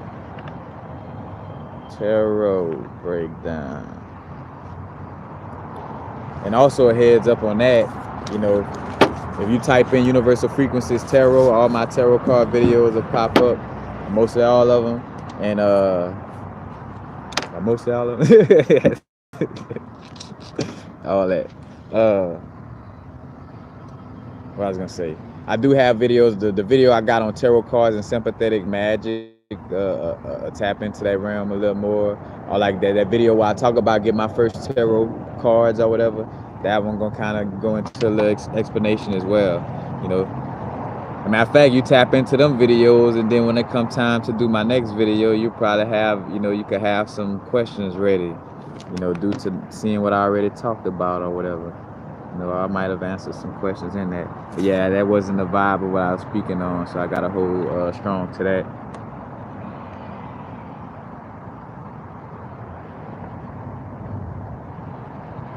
Yeah, Andrew, yeah, the crystal itself led you.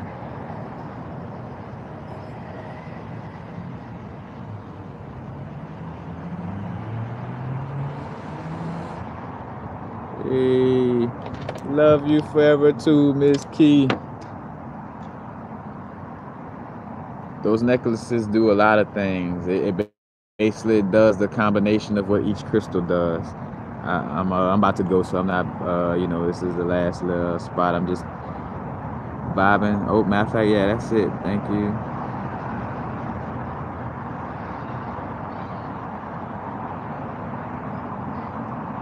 Yep. Yeah, man. Blessings. Much love and blessings to everybody. Remember, y'all, you know, right now in this realm, certain energies is trying to get us to pay attention to anything externally. You know, it's just trying to, like, you know, and it's pulling on heartstrings of any and everybody. You know, it's like, all right, like, we do this we get the melanated community confused, or we'll get, you know, the European or white people confused, or we get the Chinese people to do this or that. Like they're also trying to do this divide and conquer vibe, you know. So it's like that's why it's so much of a balance at, you know, again realizing what's going on around us, but without letting the situation separate us, you know. It's like realizing, bro, we all in this vibe together. The inner change turns into the outer change. Remember, we're moving it into the heart, out of the head.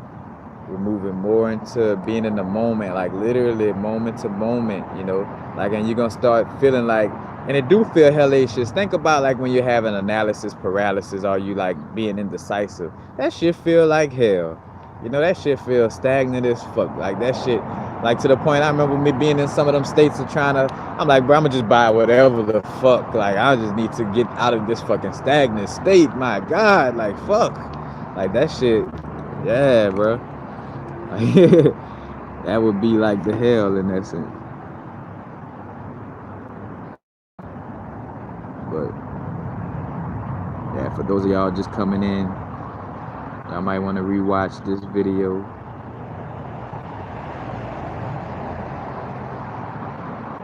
But that's basically it, y'all. Again, I spoke on the comic book waves, the water realms. I also gave an example of how they parallel the little stories. Again, rewatch this video. But again, hit the like button on this video and others if you liking the content. Don't forget to subscribe. You know, if you feeling the content and you know wanted to, you know, be on your YouTube or whatever, you know, subscribe, because I the longest I go without doing a video is maybe like I don't know, maybe 6 days was probably the longest I ever did without, but I don't, yeah, and I probably was in a sunken place those 6 days.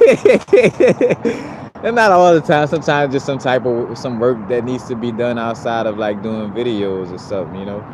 But for the most part, they're always dropping. So hit the subscribe, hit the little bell, little reminder button, so whenever I do lives or just post a video in general, you could get that little notification, you know, because with the way I'm moving right now, you know, not really putting you know, like how you put the live video out beforehand, like it's just like bloop, I'm feeling it right now, so I'm going with it, you know, that vibe.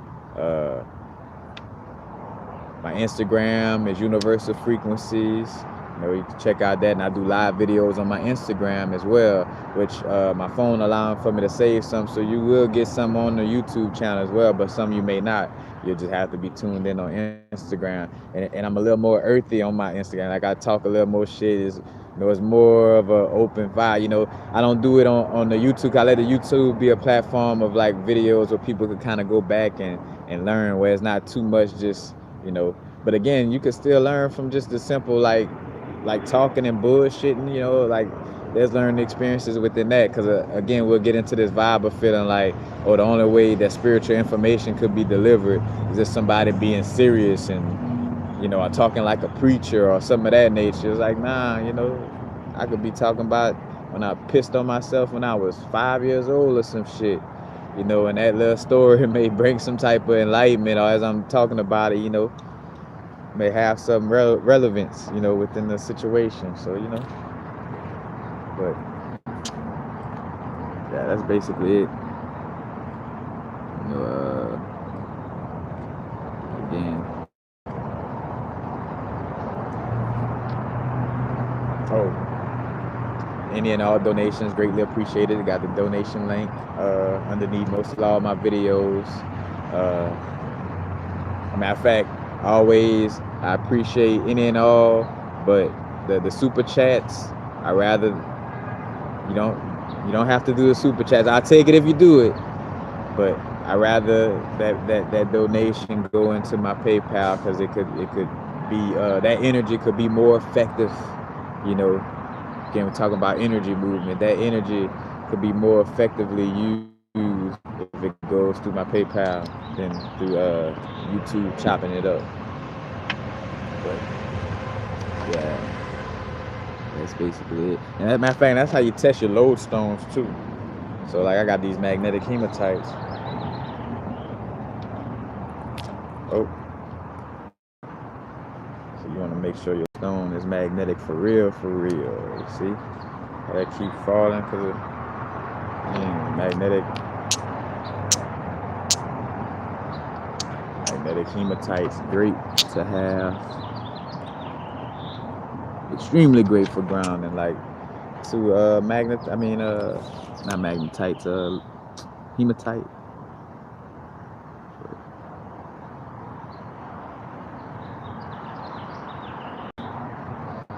All right, right quick, because I see something in alignment with what I talked about.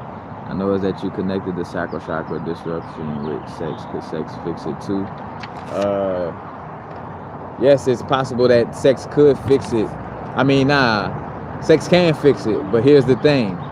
Not you looking for sex in no egotistical manner, you know what I'm saying? Like, in a sense of like, all right, I just gotta lay down with somebody to clear this energy. Like, nah, you know what I'm saying? Like, it would be a sexual experience that you will put it out there in the ethers, like,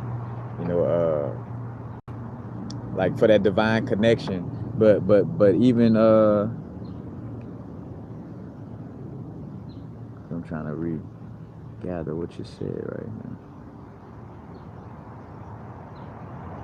Yeah, because again, like some of us are running away from sex and so pent up. Oh, yeah, it's probably time for me to cancel this video. Seems like my phone almost went off.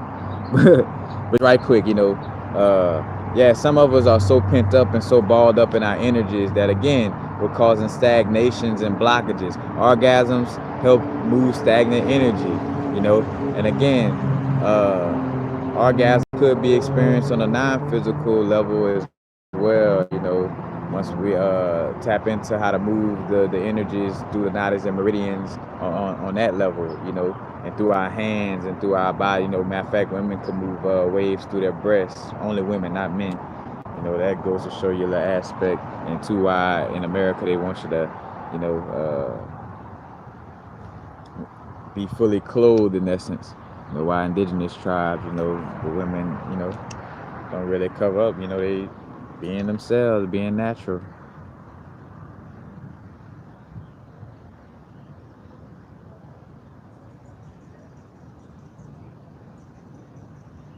But yeah, that's basically it. I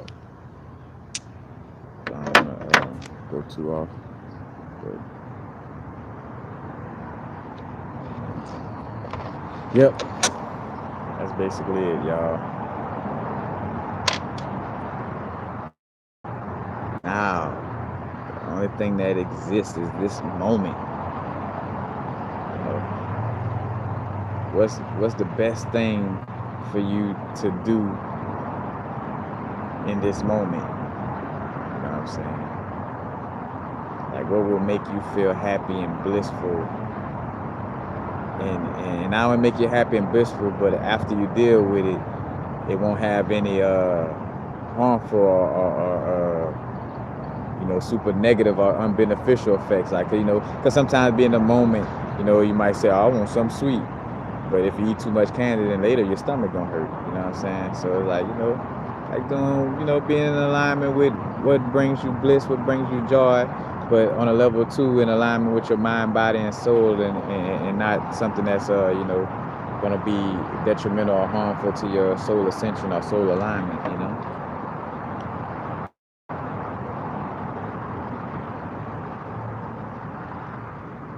But yeah.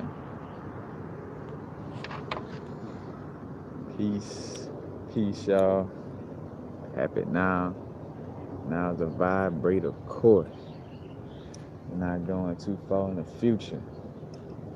We're not going too far in the past.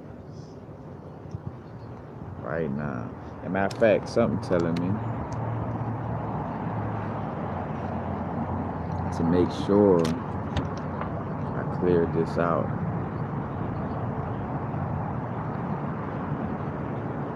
So just to leave on this note too, again, with cleansing, you know, like again, a lot of the sexual, you know, blockages and the energy flow, you know, it's due to not having sex. Like, because within my realm of reality, I've been brungen from out of that dark place due to tapping into sexual, you know, to the sexual vibes. But again, it's being in alignment with higher self. Like again, I wasn't out here like, oh yeah, I'm just gotta lay down with anybody right quick so I could, like, no, you know what I'm saying? It was that energy. I'm like, source, come on, you know. It's like that divine, that person that's gonna line up where our energies are gonna be beneficial to each other in that vibe. Matter of fact, and check out my sex playlist, and I got videos on all those different aspects as well. But yeah, just that part. But and again, y'all could watch this video over for checking the tarot card vibe and the comic book vibes and, you know, other things. You can rewatch the video, but I'm out. Peace, peace. Happy now again. Now is the rate at which we vibing. And we're not going too far in the future. We're not going too far in the past. Right now. Peace, peace.